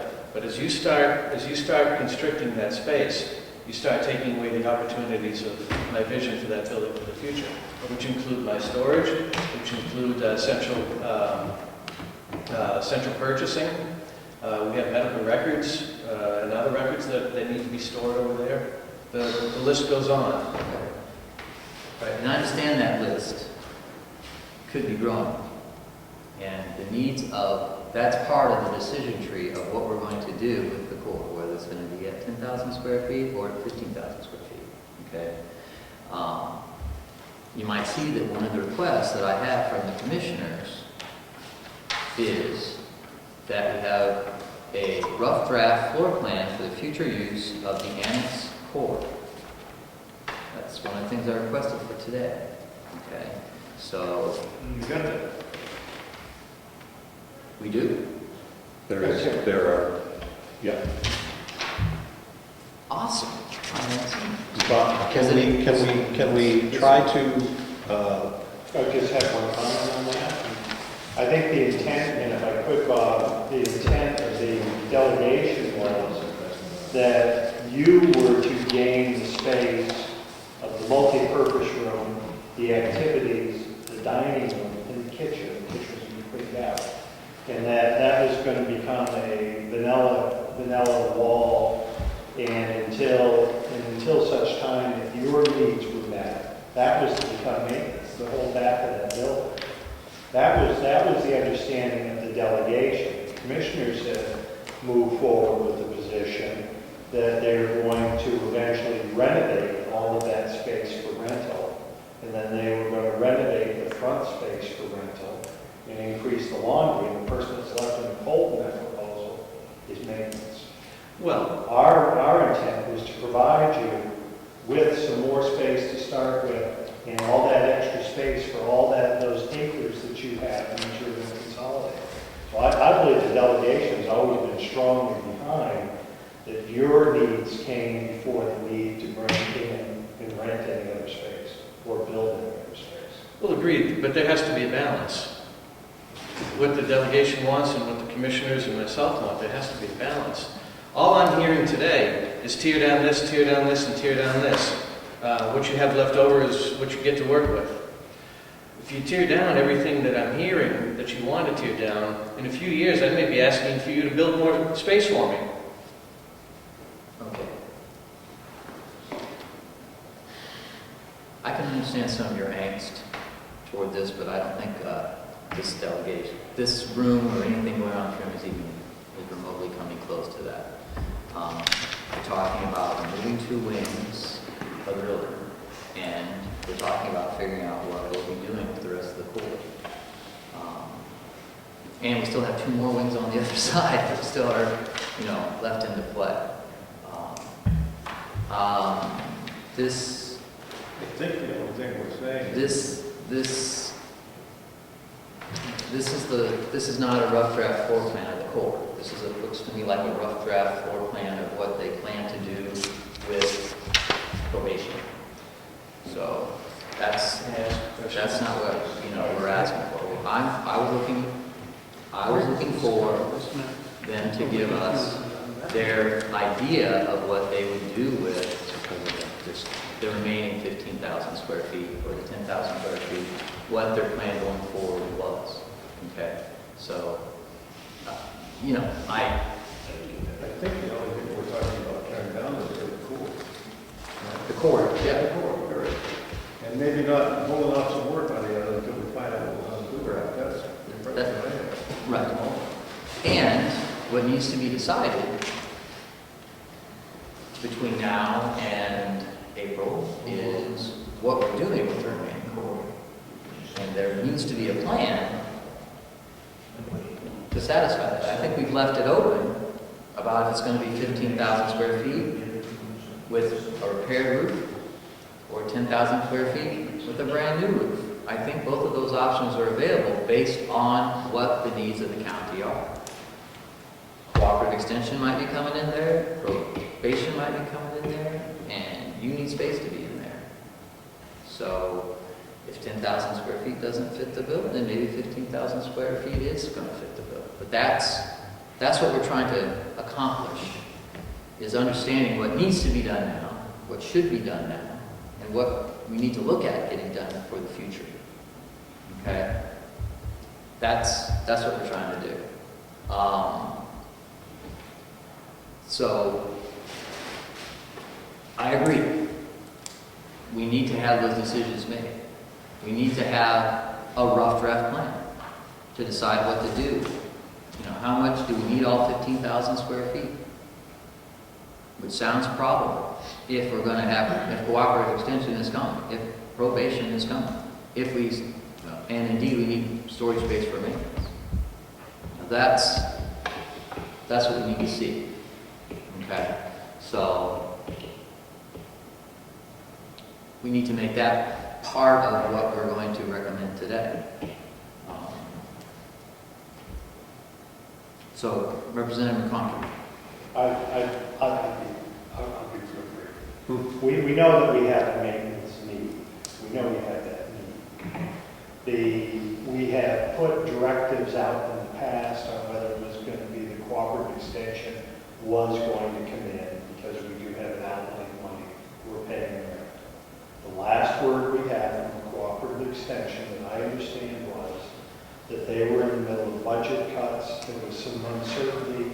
The space they were using was adequate at this time, that the contract had been negotiated out far enough that they were comfortable, that they did not have funds to come in and move into this space at that point in time. So we've been through that part of the lesson.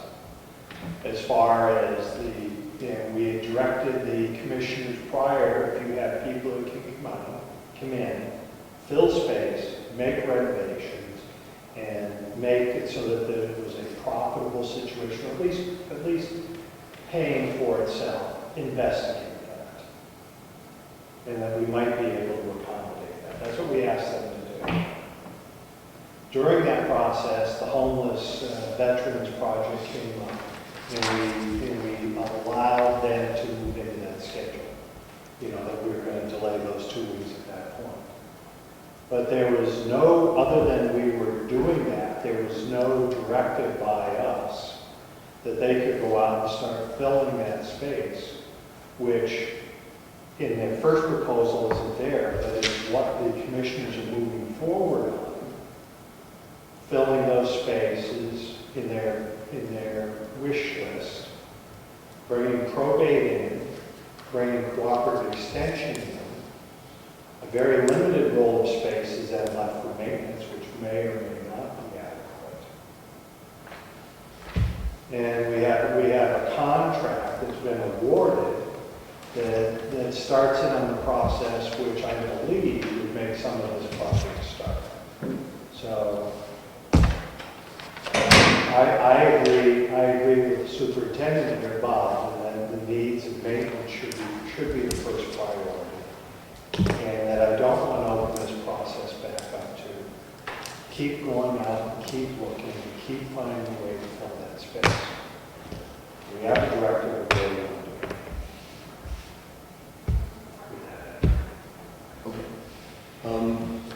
What do we do with contract that's signed? How do we deal with that? How do you deal with that? If we say, we want you to hold on doing the roof until the spring.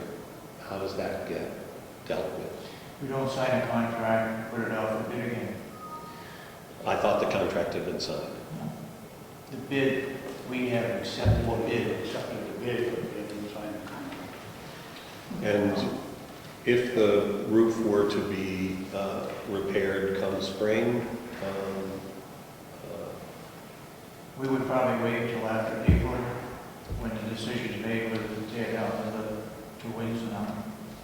and just for my edification, why does it cost so much to tear down a building? Don't you just go and take a sledgehammer and bang? Well, there's a fair amount of, there's 3 phases to the contract right now. There's the demo of the wings, Yeah. and the reconstruction, which is, Cross wall. yeah, that's the walls and back in. Yeah. There was the roof portion, and then there's the laundry portion. So between the 3 of them, that's where we have the 500,000. The roof portion, where there are some leaks, and leaks aren't good for maintenance, and, they could be doing further damage with the roof and whatever walls. We could prorate or look at how much of that would be roof to remain anyway, and do that portion. In other words, it wouldn't be the front piece perhaps, do the roof repairs on the back piece that you are going to keep or plan to keep regardless, and hold off on the front piece until you have some decisions. That might be a way of not doing something for nothing, if you will, if it's going to be demo in the future. I didn't realize it hadn't been signed. That's great. So we could certainly work out, we're pretty flexible in terms of what the needs are here. Thank you. Is there any asbestos in any other part of the building that's going to be safe that needs to be removed? There's asbestos floor tile in every area except the back of the building, which was added on in 1980. Whatever, 6 or something? 80 something. There's no asbestos back there, but there are asbestos floor tiles in the remainder of the building. Is there any reason while you have your team here removing asbestos that is cost effective to have them remove all the asbestos? Probably not. We could, however, the floor tiles as they are, they're still useful. So if the other 2 wings are to be used in the future, that asbestos those tiles can stay. To go through and remove them, then you have to put down another floor tile for another user, or you have their fit up or whatever. But at this point, they could remain, and the floor tiles can stay there and be used. Okay. I have Yes, I have Commissioner. one problem with the wall, when you take down the 2 wings, you're going to vinyl side it. I would rather see it bricked up like the rest of the building. In the contract, you'll see where it says vinyl siding.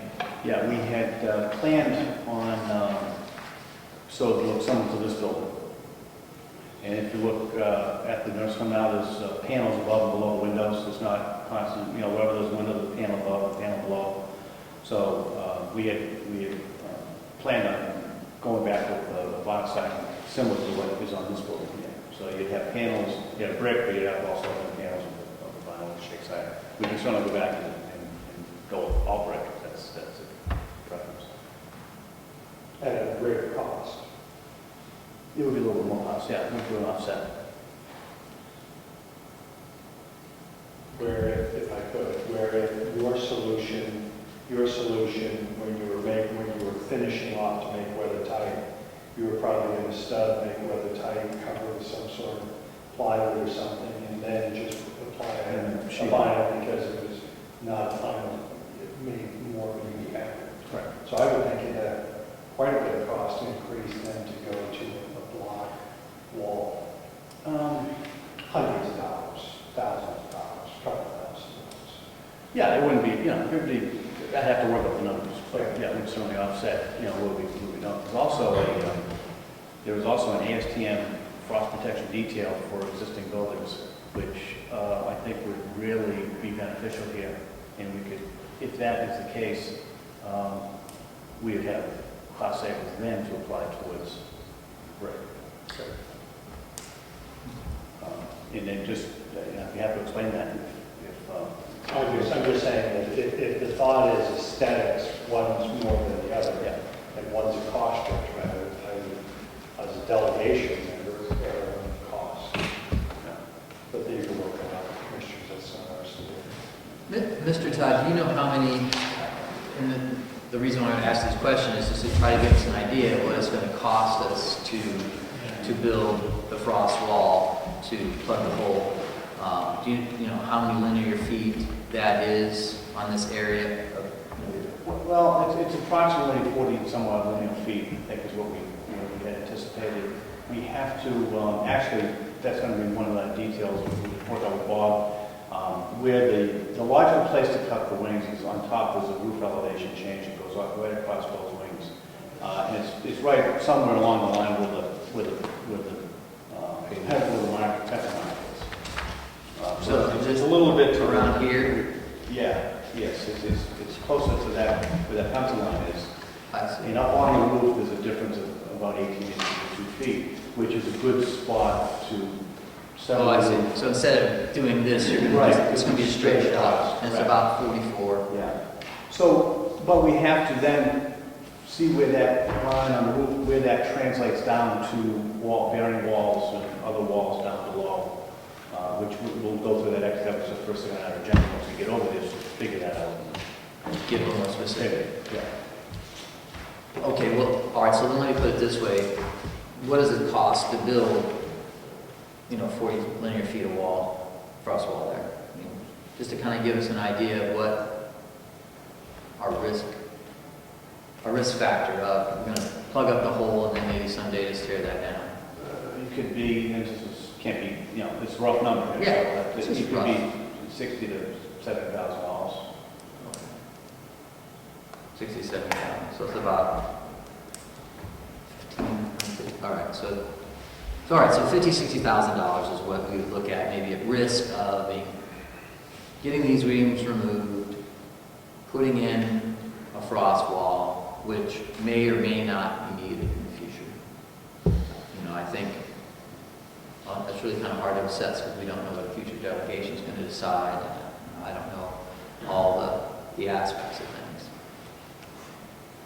But that's what we'd be looking at. And then the cost of tearing down the 2 wings, of tearing down just 2 wings and putting the frost wall up. Is that like around half of this 350? No, that is 2 wings. So that if you would think in the future 2 wings? No. What? So we're looking at $350,000 for these 2 wings And the reconstruction. and the reconstruction. That's tying in the roof and wherever that roof framing is, there'll be some roof framing to be required.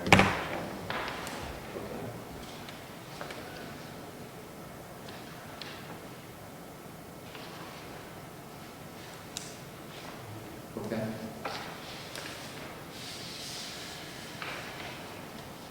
All right. I find that somewhat interesting, but I guess time has elapsed and it's 2 years later, but we have this is $230,000, 2 wings, on our original quotes from a bond page study.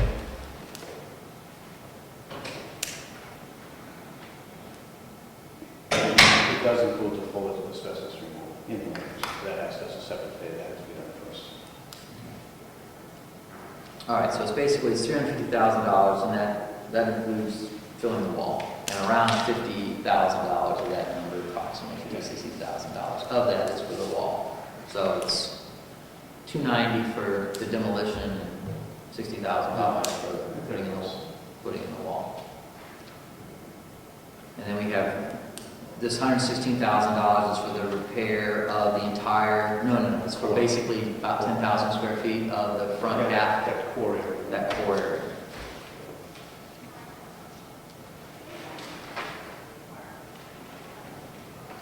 And then the laundry improvements are something that we may or may not need. We do need some of them. We currently have a laundry system that's expelling lint into our sewer system, which is not good in the sewer system.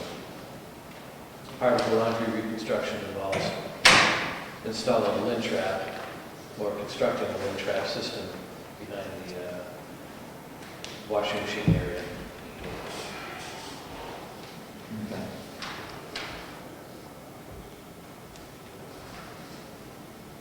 All right. Well, here's what I see, or I guess you propose, that it seems reasonable to at least propose that we would recommend to go forward on the demolition of the 2 walls and for the the 2 wings, Section A Okay. Section A, demolition of the 2 wings and then put in a wall in there at this time. And then instruct the commissioners to give us a proposed plan of what they'd like to do with the remaining part of the core based on what their needs are, whether it be 10,000 square feet in a proposal or 15,000 square feet in a proposal. Taking into account the needs of maintenance, taking into account the perhaps ability to bring in probation, taking into account the perhaps positive aspect of bringing in cooperative extension, or not. With that remaining up to 15,000 square feet.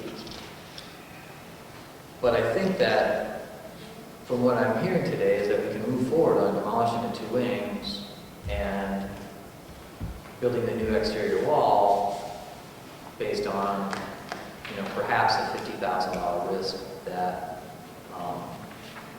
we don't go with 10,000 square feet. I would make a motion. Discussion? Yes, discussion. Do we want to get a second on that? Second, Representative Nelson. Thank you. I like the first part of it. I disagree with the second part of it. Commissioners have already, they're presenting you with a plan for what they want to do with probation. So they're already up to that point. I don't want to stop the process or stymie their creativity. They've already gone into that. They also have mentioned, Commissioner Sorensen has mentioned, and I haven't heard it disputed by the others, that they would also like to look in the future to bring cooperative extension into the front of the core. They're doing all those things. We don't need to ask them to do that. I don't want to ask them to do that. I don't want to create the emphasis. We've changed our mind on it. We agree that two wings should come down. That's what we've said should happen. We've agreed that they should make repair. We've agreed with that. But I don't believe, I think we should remove part 2 from that. I agree with it, and then my motion. Remove part 2 and just how we move forward with those items. Can I add for the point of discussion that what probation is proposing, the commissioners only, I'm sorry if I'm speaking for you, the commissioners only have a short window of opportunity to move this forward. If the probation department does not have this space available to them, they need to move in, I believe, by December 1st. We lose that opportunity for the next 5 years because they have to sign somewhere. They're not re-signing in Wolfboro, they're going to re-sign somewhere else. And if we can't grab their rent, and if we can't grab their rent, they're going to lose it. If I could follow up, my understanding is we don't know what the rent will be at this point. So if we don't know that number, we're not losing. Excuse me, We're not losing. Mark, I can't hear you with you. I said we're not at this point in time, unless that's changed. I haven't heard the commissioners say what their rent is. So I firmly believe in you sign, you go out to bid, you build things when you know what all your costs are. And so I don't view that as a great lost opportunity. I see that if we have to delay to make sure we do the right thing, then let probate pay someone out in the normal enterprise or rent, so they're where they are. And that we only move forward with these things so we know. Because as the chairman just said, you know, what our ideas, we don't know. And now we have to plan, we have to go out where we are. I'm not there. I'd be much more in favor of maintenance happening in that space for the next 2 years and then decide on what we need. I'm not discounting. So all I'm I'm not saying is I'd like to proposing- remove the second part of the motion.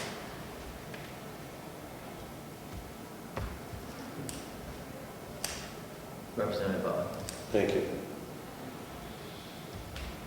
Could I ask the commissioners when you think you're going to have a plan for probation that includes costs and revenue? We put this bid out to find out what the cost would be to go with that plan and put up a petition. We don't know what the cost is yet. We haven't got a bid back on it. Is there any chance I could My get one of those? understanding, Because I don't have a copy of that. my understanding by probation was that, I heard that they had state inmates do the construction work under their supervision. That would reduce the cost. We have to come up with the materials. Nothing has been done with that. We just put that out to find out what it would cost to renovate the dining hall for probation. That's it. We Right. didn't sign any contracts. All we do know is we sent a letter of interest to probation because they put out I don't know what you call it, a call to find out where there might be other space available. So is there a window of opportunity that you are going to lose, and what is that window? Say that again? What? December 1st. December 1st. Yeah. They gotta be out of their place on December 1st. I don't agree with taking out, and I'll just vote against it, but taking out the second part of the proposed motion. I think that it is incumbent upon us, especially hearing Bob so passionately defend his need for space, that we look at the space that we have and at least at this point, dated at a particular date, this is what the commissioners are thinking they are going to do. And this is the plan. And I heard on government oversight that you have an idea of how you want to proceed and where the money might come from. It seems to me that we need to look at that. We need to, understand, and everyone needs to understand that there is space for storage, there is space for workroom, there is space for probation.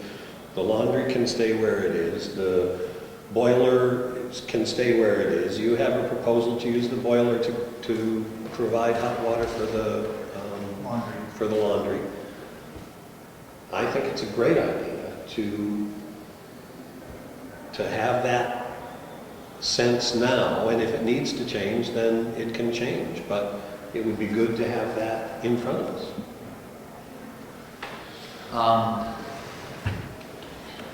Right, I guess the question is whether it has to be all one motion or can it be two motions? It doesn't. I will make a second You motion if this know what I mean? I think they could, we can divide the questions. so to Why speak. don't we vote on the first motion, at least we'll accomplish something. So we'll just divide the question and then we'll move forward on the request of a draft plan. Okay? So the motion made by Representative Mero, seconded by Representative Algren is to... Well, it's Nelson. Yeah. Oh, was it? I'm sorry. Was to support moving ahead with Section A of the proposed contract, which I have somewhere in front of me. Demolition of wings A and B, subsequent new interior wall input, $350,000.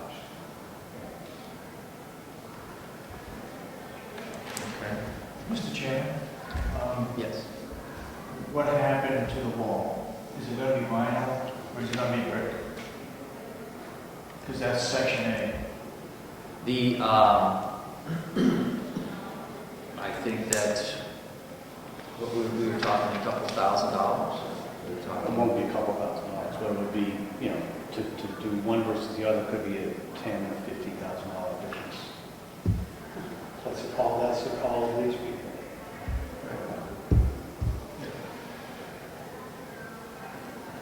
Okay, We so, can send a second letter what we think we'd like to have, but it's their call, what they want to do, what's appropriate, that's their call. this includes some contingencies for cost overruns is 350, or is that some are separate? Does this include, the 350 include the Well, it includes what we generally described, cost overruns, well, yeah, no, it doesn't contain all kinds of cost overrun contingencies, no. So what I was alluding to was that there may be a means of saving some money on one end to spend it on another, if you will. All right, It's not- so we'll, Yeah, right, for what was proposed, this is like, yeah, this is a lump sum. so this 350,900 is a number that we can use, but this is a number that we should be able to work with and make it work within reason. So, okay. Any other questions about, any more discussion about? Can I make a recommendation? Am I allowed to?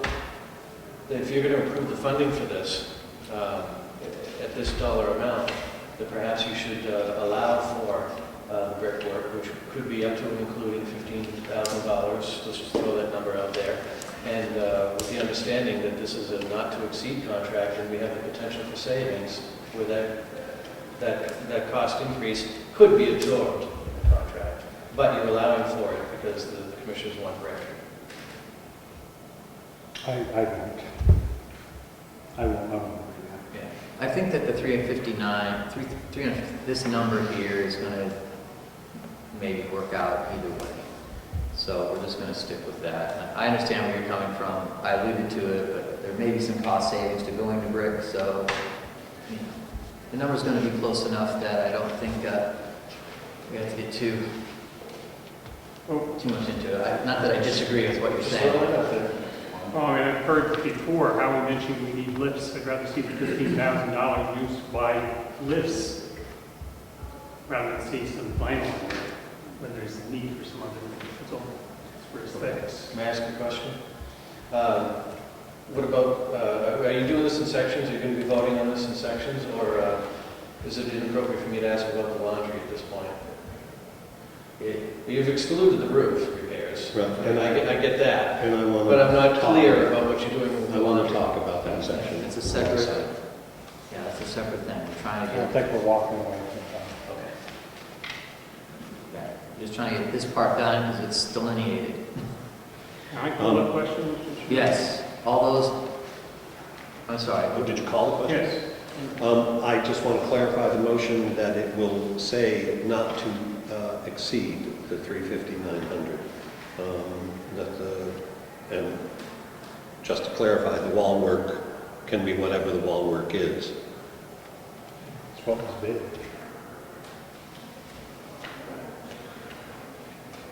That's fine. Yeah, that is the number, that number can change. They can come back to us, you know, we're just making a recommendation, you know. This, so that we recommend to the delegation to accept section A at that bid at 350,900. All those in favor? Okay, so that's Mr. consensus. Chairman, does this mean that we need to go out for bid now again? And this is a recommendation from this group to the delegation. We have to wait until after next Monday before we can do any signing of any contracts. I think that's true because of the amount of the contract. Right. So we need to go out for bid again. No. No. The bid could get approved on Monday. What's that? So this bid could get approved on Monday by the delegation. We're just saying that just because we said yes, doesn't mean he should break ground tomorrow until we meet Monday and everybody gets to vote on it, which hopefully they'll pass. That's all. We just chose to accept part of the contract. Okay. You know, that's our recommendation to the delegation. That's really all we're empowered to do. Fortunately or unfortunately, I guess, depending on your perspective of this particular thing we're voting on. So on the re-roof of the core area, I mean, I don't think we need to bring that to a vote, or I think it's a consensus that we're going to hold off on that. Notes will so reflect. And then, so section C, in regards to the laundry improvements, whether or not we should recommend to move forward on that. I will move that we approve section C of the contract. No, that includes the second standard. What's Final that? paragraph. Total contract price. No, I'm just above that. The price for this work is. So it's in that three. Right. Okay. Can I have a second? Just for discussion? Sure. Thank you. May I ask a question? Representative McConkey. Thank you. The laundry improvements that we have outlined here are going, if my understanding is correct, we're going to rework our hot water system, so we're going to be bringing the boiler, hot water over there, the pellet boiler. No, negative. So that's still not included? No. That's a separate entity which we're exploring. We've asked for a bid on that, Yes, we have. Okay, so. It's going out to bid separately. Okay, so the laundry improvements that we're talking about here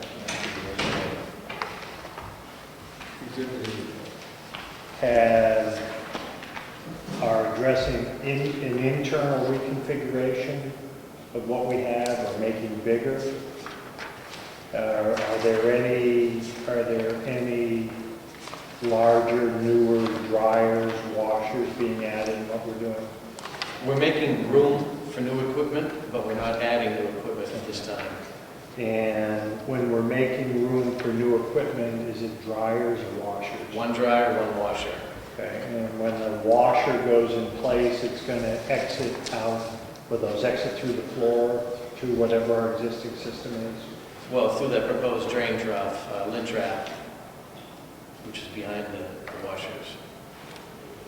And is that right here? Next page. Okay. So all of the washing, you're adding one more washer here, so all of that is going through a new lint extractor and then tying to your existing sewer line that's leaving? Yes. That's what I'm doing. Yes, it is. Yes, it is. That part is with the hot water parts. We have not provided, in this proposal, we have not provided for connecting the pellet boiler system to the domestic hot water system. Representative Buck. Thank you. Can you just say why this is needed? Well, we need to have this lint system put in. Right now, all the lint that those washing machines the washing machine is generating is making its way into the sewer system, and that's not good for the long term of the sewer system. We need to have that much work done. And now's an opportunity to clean up the laundry room. We have a direction of flow that has changed. Traffic pattern. There's a traffic pattern in the laundry room, if you didn't know, where dirty laundry cannot cross paths with the old, with the clean laundry. Since we moved over here, we've changed that pattern, and this addresses that. Thank you. And if I could, the only laundry that's being done in here is the personal contents of the residence. At this time. If in the future, and the directors had conversations of expanding the washing capacity to take over more than that, does this layout accommodate that? Have we gotten to that point? Partially, it would require further expansion, but the washer and dryer configuration, yes. And that extractor, that drain through lint trap, is that a device like a very small grease trap type thing? Is that Picture a horse trough. Yep. Okay, so it's not a big vessel. Would that be adequate to handle even a bigger flow to going through that? Is that size for double what you have or just what? It's sized for what I'm proposing. Okay. It can be made bigger. Okay. And that's physically going into the cement floor, or is that sitting above, piping into and then dropping into your access? Yet to be determined, but most likely it will go in the floor. And your improvements that you're envisioning here that fit inside the existing layout that I have for your laundry now, or is this an expansion of the laundry into It what fits, is shown as some other part of this building? it fits in the existing It's space. just an existing space. When you referred to expansion, were you referring to expansion in space or expansion in equipment? So you'll need more area. If we do in-house laundry, if it ever comes to the point where we do our own in-house laundry, meaning sheets, towels, blankets, and whatnot, it will require more space and more equipment. Now, my last recollection was that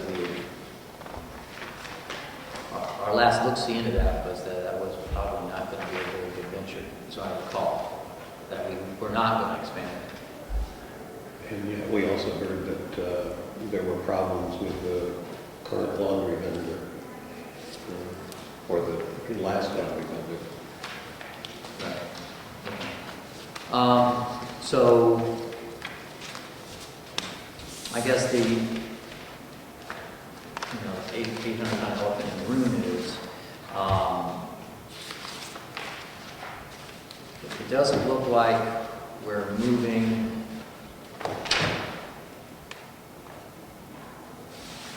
I guess the question is it possible to make the changes, the proposed changes with the drain through lint trap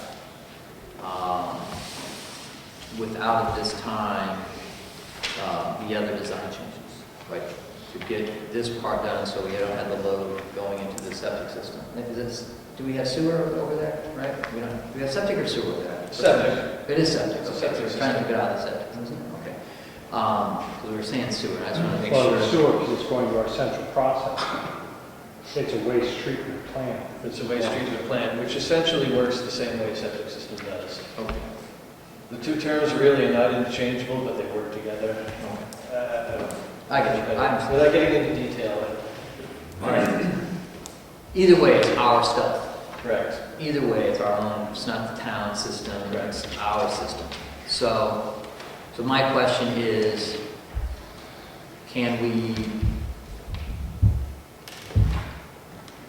is it possible to make it work with just putting in the washers in the system without doing the other things now, since it's a little up in the air? You can say no to the whole thing, and we'll still continue doing what we're doing. Right, well, yeah, well, I mean, I understand that, but I mean, you brought up the issue of, the load on the septic system, which obviously has been going on for quite a while, so it's probably not going to change overnight, but I was just wondering if that model of thought made the most sense of, hey, we'll buy the extra washer, we'll get that new equipment in, and we'll set up this part in the laundry.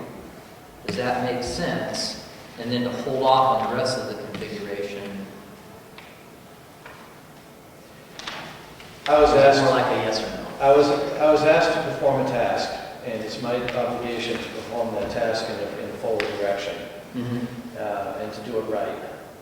Yeah, you could knock things off, not fund the whole thing, and we could still function. To answer your question, yes. Is it the right thing to do? It's a judgment call. I think it's the right thing to do to go forward with that as presented. Anything less is your call. Right. But from my perspective, this part of it kind of has something to do with what's going on with the rest of the building. From my judgment of, are we doing 15,000 square feet? Are we doing 10,000 square feet? What's going in the building? So, but on the other hand, the already existing plumbing is a huge cost, so moving into another part of the building is probably not reasonable. So, Representative Bob. Thank you. Bob, the soil linen receiving room, is that coming out of the kitchen? What is that? That used to be the barber and beauty shop. Okay.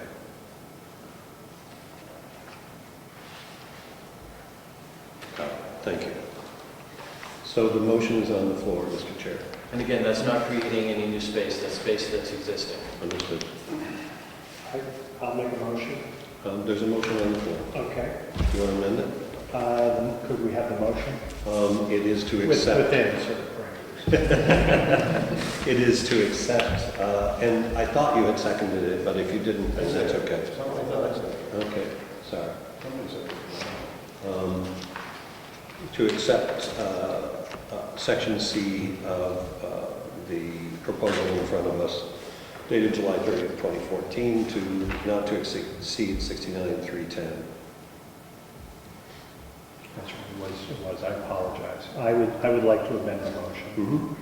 I'd like to amend the motion to be that we will recommend that we would only be authorizing the addition of the lint trap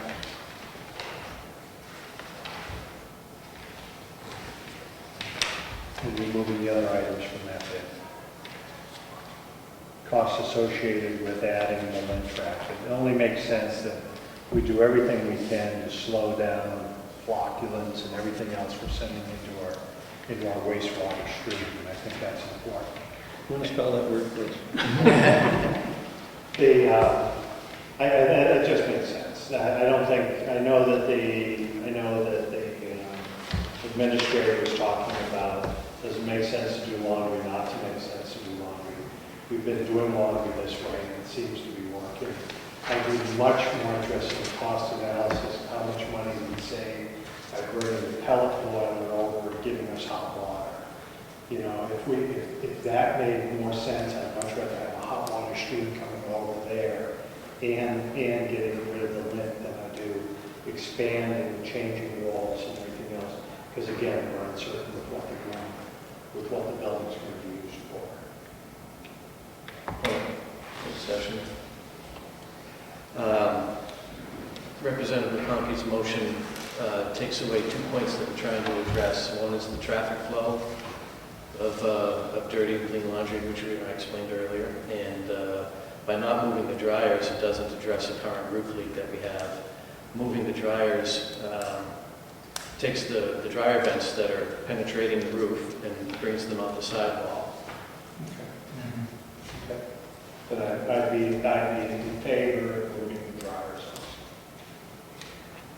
At that point, you're there. Yeah. Well, you're adding okay, then if we're there, then I'm not there. To do that, my understanding is, Bob, to do that, you're breaking into the next room, which was the hair facility. We're not breaking in. There's already a door there. So if you relocate your dryers from where they presently are to go out a sidewall, and you put in your trap for lint, that's all your expense? There had to be a lot more money and other changes and things that were happening. We're taking down the office wall. Back on the previous page, the existing office. I'm sorry about, is this what it will become, or this is what it is? That's what it is now. It says right on the top. Okay. Current laundry And this is and where you want proposed to- laundry. Yep. There's no new wall building. We're going to take down the office wall. Everything else stays. And who's responsible for laundry now, housekeeping. Housekeeping. And they have reviewed this plan and supported it. Yes. Mr. Chair? Additionally, we don't have any redundancy in this laundry operation that we have. The only redundancy that we have is the jail, but internally there's no redundancy. This will allow for that future redundancy as well as laundry expansion if we ever move forward. Mr. Chair? Yes, Representative Bell. Thank you. When I came over for Farm Day and you had the yard sale, I spent some time with Bob and went through the wings and the core and looked at the laundry setup. The laundry setup that we have now is chaotic at best. And the proposed changes make sense to me, and as Bob said, it will improve and help us manage the flow of clean and dirty laundry better than we do now. I think that the $70,000 price tag is not bad, especially when you're talking about doing some significant pieces of construction. And I will vote against the amendment. Quick question, on your current laundry sketch, you don't show this little chemical station. I assume you moved the chemical storage. Is that a new addition? No, this is the barber shop. No, that's okay. All right. right now they're just sitting on the floor next to the washing machine. Well, Chemical storage, though, if I could, though, is all or gone or something, isn't it? It's all what? It's cleaners, Detergents. Detergents. Laundry detergents. like I have in my house. Exactly, precisely. We buy them in bulk. But you are not a nursing home, therefore you don't have to put them in a separate space. Which would be a flaw. All right. Move a question. I'm not sure which one, Well, my understanding of the amendment proposed by Representative McConkey and seconded by? Hearing no second, the motion fails. Thank you. Thank you, Mr. Chair. And so then the motion before us is to approve section C of the proposal in front of us not to exceed 69,310. Okay, well, all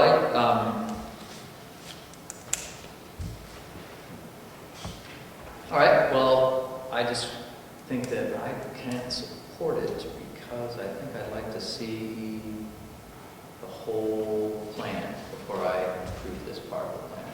Not that I don't think this is a good plan, but I'd like to see the whole concept before I say yes to this under those certain terms. But it doesn't mean it's going to pass or fail. I'm just kind of voicing. I agree with Mr. Chair. Just basically explain why I'll be voting against it. Doesn't mean it's not going to pass.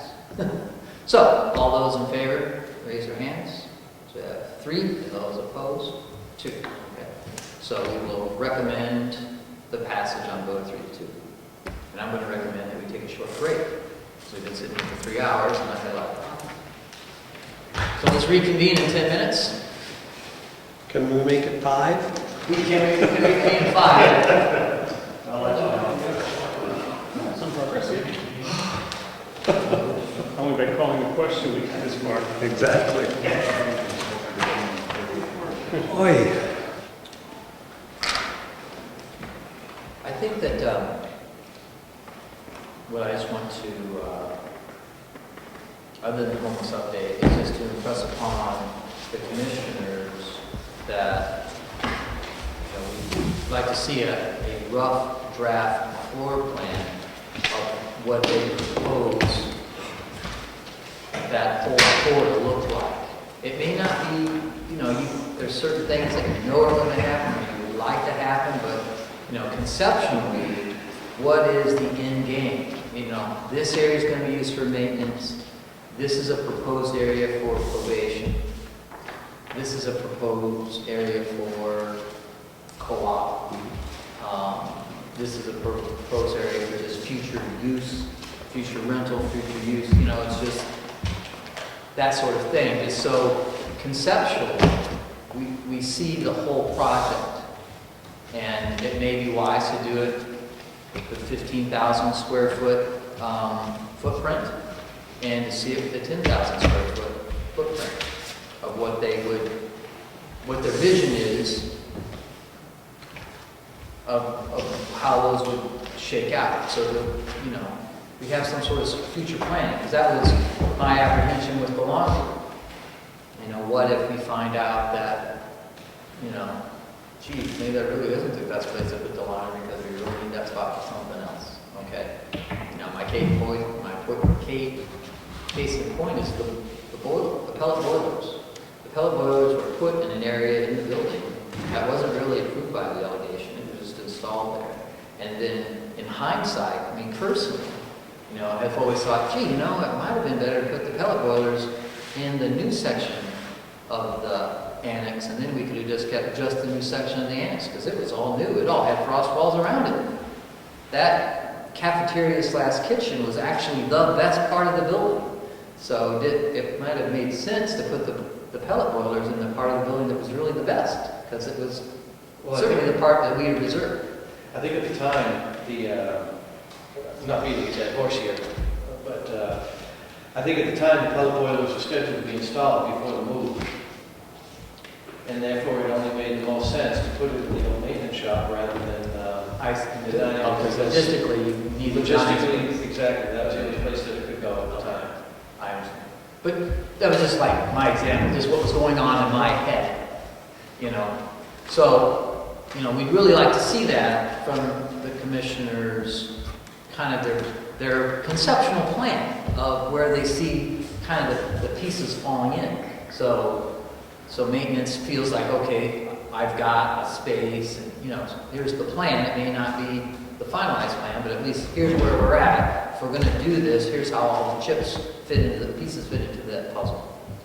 But yeah, I think why don't we go ahead and just give, if Representative Butler, if you're prepared to give us a little update on where we're at with Holmes Federal Veterans Facility, that would be amazing. I'm not. So it's not quite as amazing. Right. All I can tell you is that there are efforts being made to raise the funds needed, and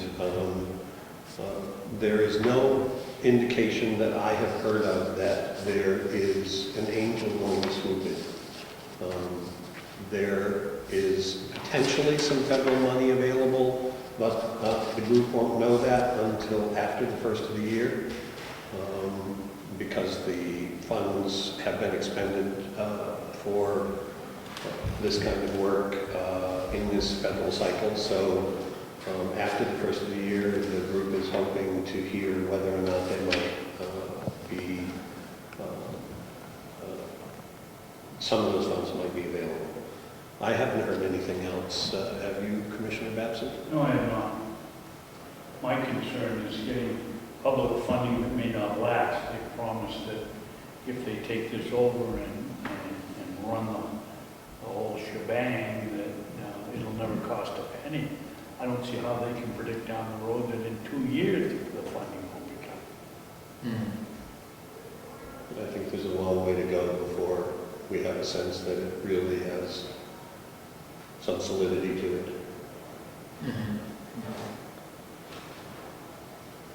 But from what I see here is that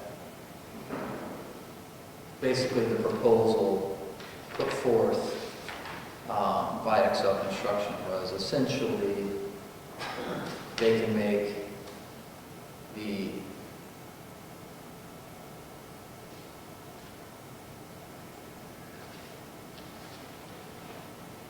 2 wings down, repair the roof,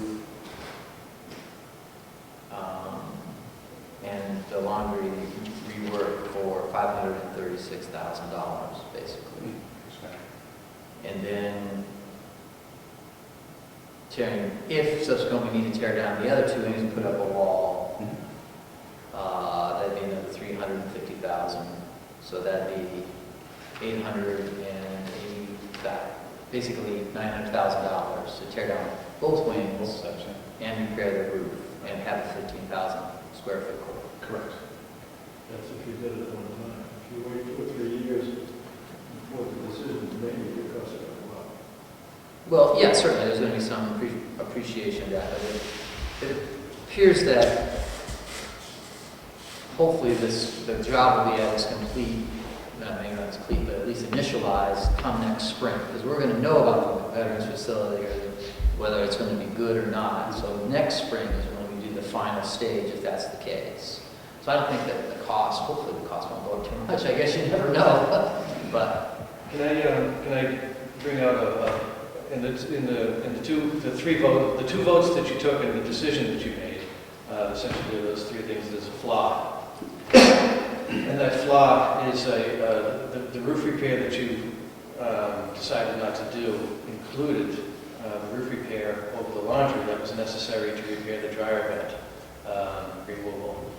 So the laundry improvements that you did vote to go ahead with now don't have any funding for the roof repair.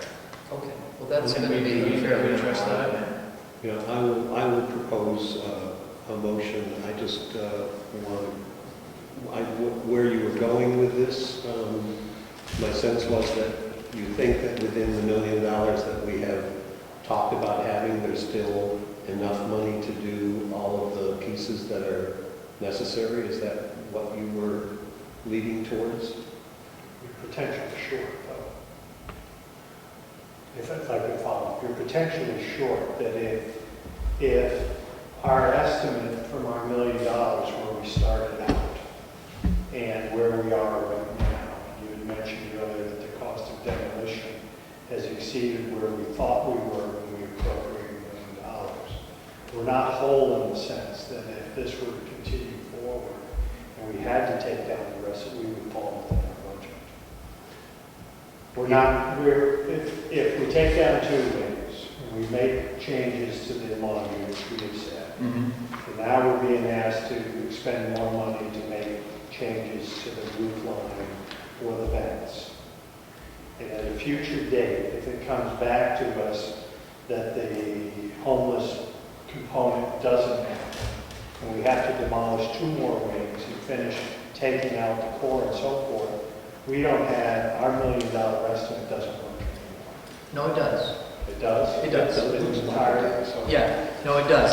That's what I was kind of like adding up the pieces to see once we, because we're at 350 essentially for the first 2 wings, 116 for the repair roof scenario. As long as you're still in budget. Yeah, it's around 890,000, 900,000.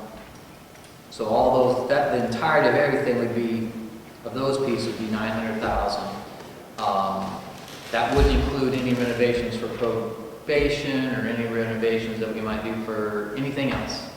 Okay, but just, we would end up with a watertight 15,000 square foot core. That's what we have. Which is at least the major part of what we need to worry about. The interior renovations, you can do a lot for what you want to do, and probation, hopefully, if we make that decision, it's going to be because it's going to have at least a reasonable return that we can foresee. So we'll make some money, and as well with co-op, cooperative extension. But those are decisions that we need to make in the future. Representative McConnell. 2 things. I'd like to have a further discussion on what we think that roof repair is going to cost, number 1. And number 2, that the subcommittee make a stance that we are still in budget at this point in time, and that we do not make any recommendations to the commissioners to move forward with any other renovations in this building which will jeopardize our funds. We as a subcommittee are charged what's going to happen to the nursing home. They have a wish list of what they'd like to do, which would use up all that extra money we're talking about. I think we as a subcommittee should make a statement, here's what we're authorizing, we're in a wait-and-see period, and that they're not to move forward with expending any more of those monies that we may need in our initial bid. I think that's important. I agree. I agree with that. I mean, if you'd like to make that I guess, a vote. I mean, I think we can move that. I think the commissioners hopefully understand that, but we can make that motion. Do we have a second? I'll second. So, can we paraphrase the motion? Together that, essentially that, oh, I'll let you do it, Representative Butler. You've done it so well up to now. Wait until you see what's happening. Let's just say that the subcommittee has agreed to the demolition as noted in today's meeting, and that no further expenditures of the money to deal with the demolition of the annex are to be used until the subcommittee and the delegation agree. Okay. Is that okay? I think it's real close, but I think we're directing the commissioners not to make any new expenditures for renovations For renovations. outside the scope of Not me, what, Mark? make any, well, you have to stop me in there. And Expenditures for renovations. Yeah, any further renovations to go. from the money, As that, our $1 million bucket, that's what I'm saying. Right. Because my point was, and you gentlemen have just explained to me, that we can make these changes, and then if we move forward, have to demolish more and meet our original goal, we have the money. But if we were to expend $200,000 for renovations in the other building, then we would be without that. So we're allowing the homeless shelter to still move forward as we anticipated. But we're not bringing anything else in at this point.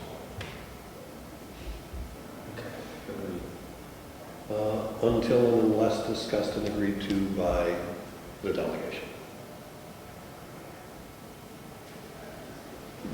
Mr. Chair, and I might be terminating this meeting, but did I get that, would it be of interest to have a commitment to hold until April, end of April, something for those other 2 weeks? Am I hearing that? That would be helpful, yeah. If we can be assured that that price will be good in the spring, that would be certainly helpful. Is that something we can amend the proposal to include something like that? Does that make sense?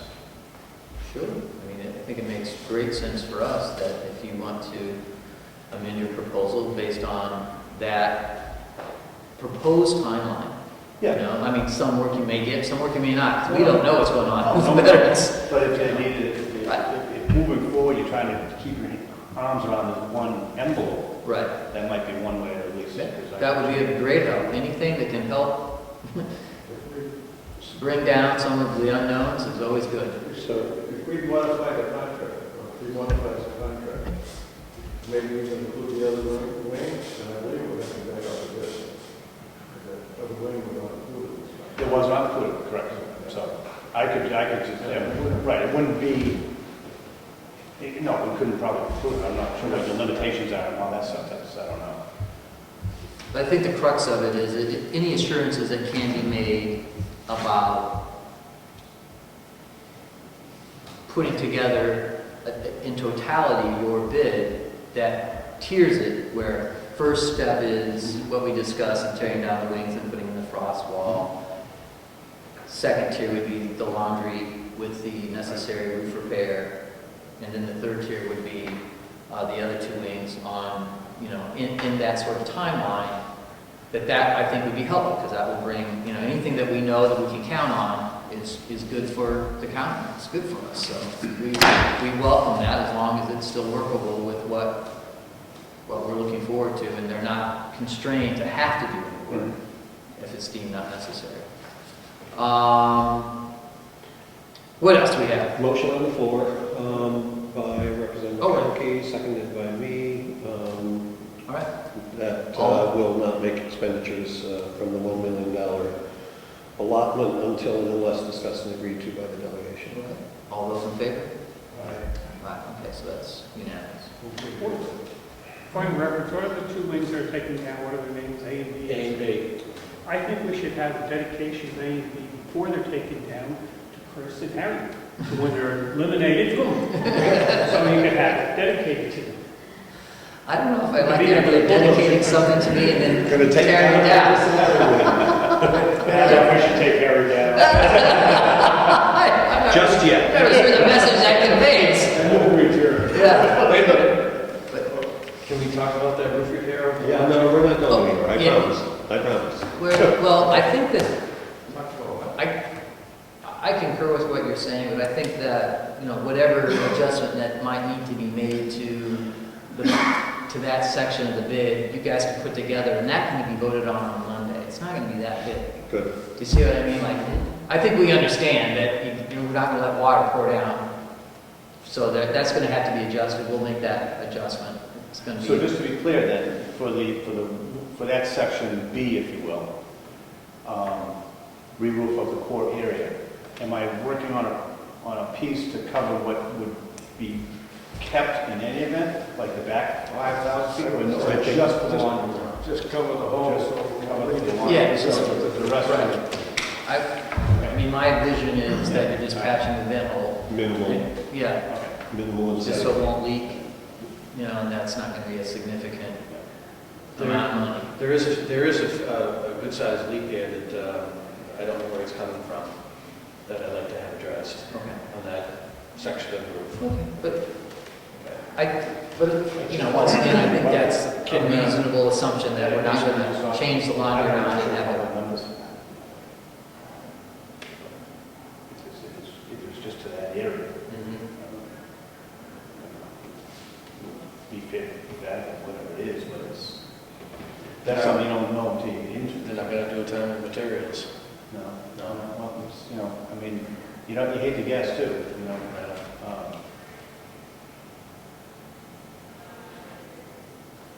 Well, it's all gonna be, I just want to say that we cut the conversation short when Bob said to me that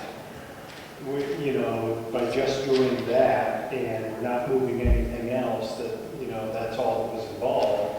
And I stopped the conversation then because I was under the impression, you told me we were going venting out the side of the building. I was under the impression that cost was already there to take care of that roof. That's why I stopped the conversation. Now I'm coming back to find out that we have another cost involved with it. We're of the impression something simple, we change something at the end, we patch it. But if we have to do more than that, then I think. Let's talk about it now and later. I agree, and let's see what your cost is and talk about it. Is there any chance of getting us on the agenda first? Monday? well, that's up to the chair of the delegation. Is there any chance that the Yes, you feel comfortable, you'll have a bid, you'll have a number. Yeah. Okay, so we'll do it as the first time. I will recommend to the chairman that we take that as first item. Why do you want it first? Because I have work to do. He has work to do.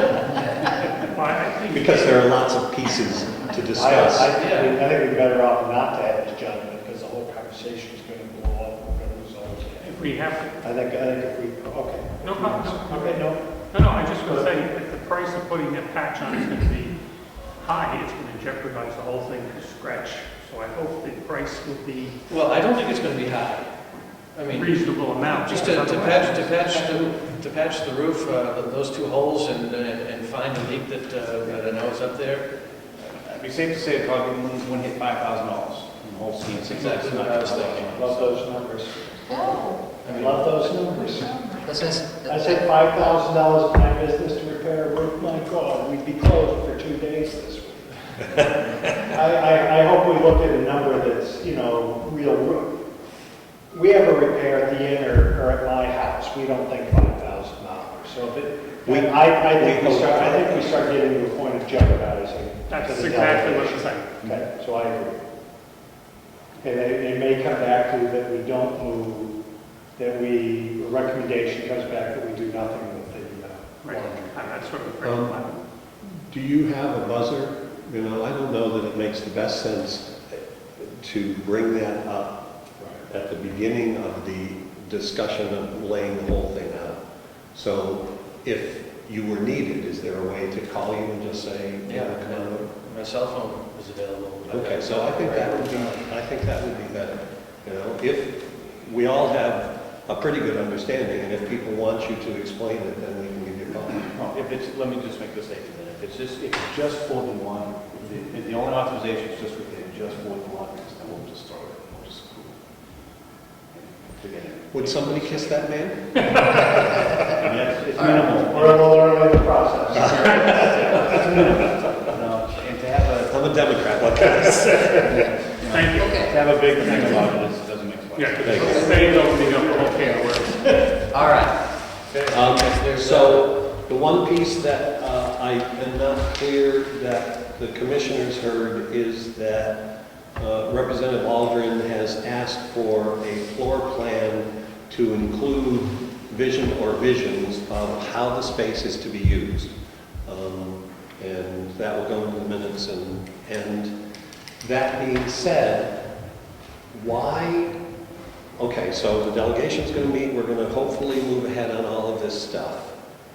And what does the future look like in terms of needing to meet so that we can talk about that future vision and the probation and whatever else we have to discuss? Clearly, we'll need to meet again to try to hopefully keep this moving forward. I'm guessing probably around the 1st of September, like after Labor Day, maybe the Monday after Labor Day weekend. Does that make sense? And is Labor Day the 1st or the 7th? 8th. Oh, so First Monday. Yes, so it's the 1st. first Monday, unless it's the 1st. I don't know. Monday is the 1st, so. Monday is the 1st? Okay. Well, we can find out what day that Monday is, but the Monday after Labor Day. So the 8th. That'll be the 8th. That'll be the 8th, okay. So, we'll meet again to hopefully, and the agenda there essentially will be to review the proposals of the commissioners about the vision of the 15,000 square feet or the 10,000 square feet plan. We can at least try to mark out what we see to make sure that we have enough space and we have it allocated properly. But, at this point, do we still want to have the idea that it's a 10,000 court or 15,000 court? Not really married to the 15. May I ask that we're not asking the commissioners to go out and request any bids or anything else. What you're asking for is simply on a piece of paper what their vision is.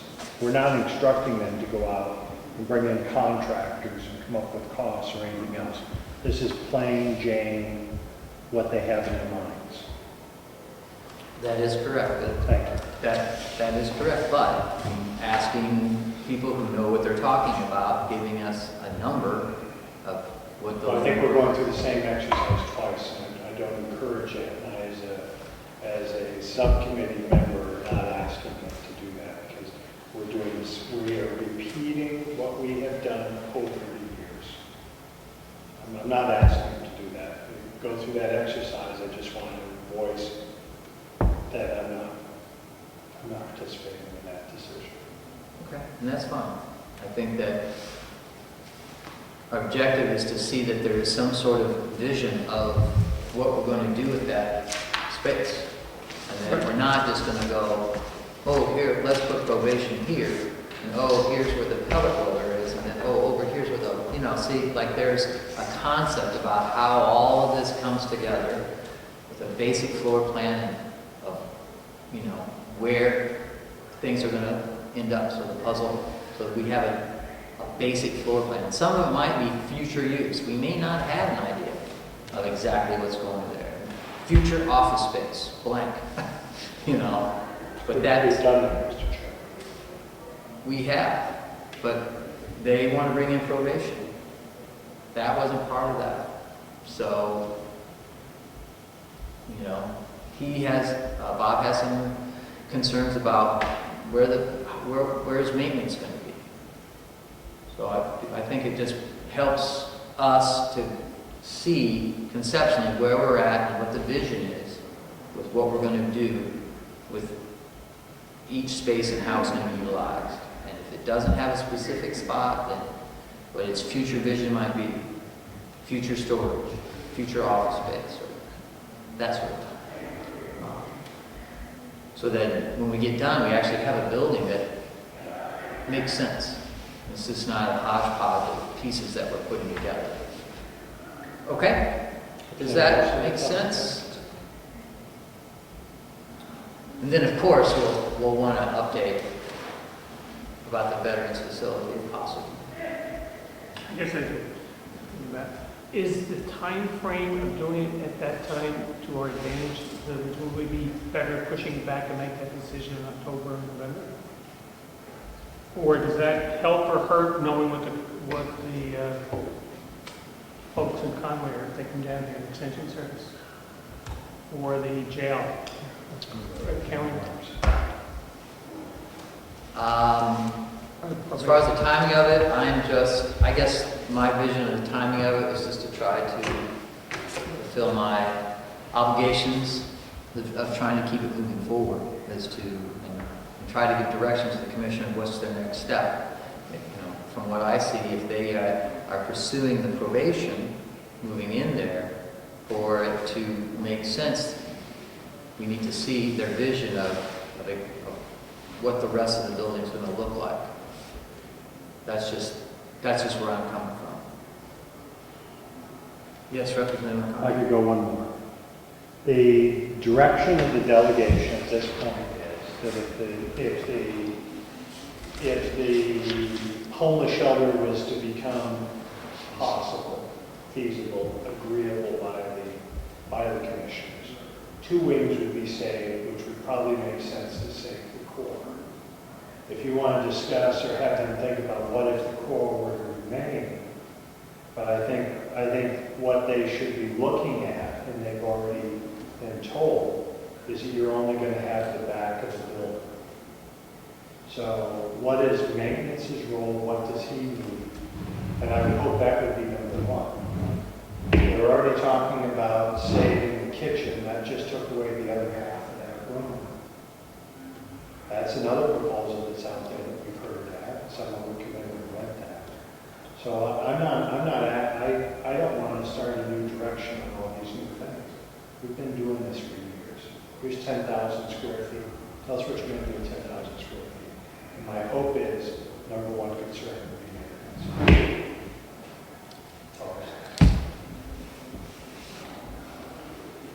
Okay. Well, I think, like I said, Motion to adjourn. I think what you have to say makes sense. One second. There's I call a 10,000 square foot notion, and there's a 15,000 square foot notion. Do you want, So, do you want Mr. Todd at Monday's delegation meeting? I don't think it's necessary. I don't think it's necessary. I think, You want me at Monday's meeting? yes, but if we can have your cell phone number, we'll call you when it's getting close. That way we're not messing with the best, the chairman's wishes of the agenda and the timing of how things should kind of fall into place. Good enough. Thank you. All right, motion adjourned? Yes. Okay. Thank you. We'll see you on delegation meeting. Thanks for your patience.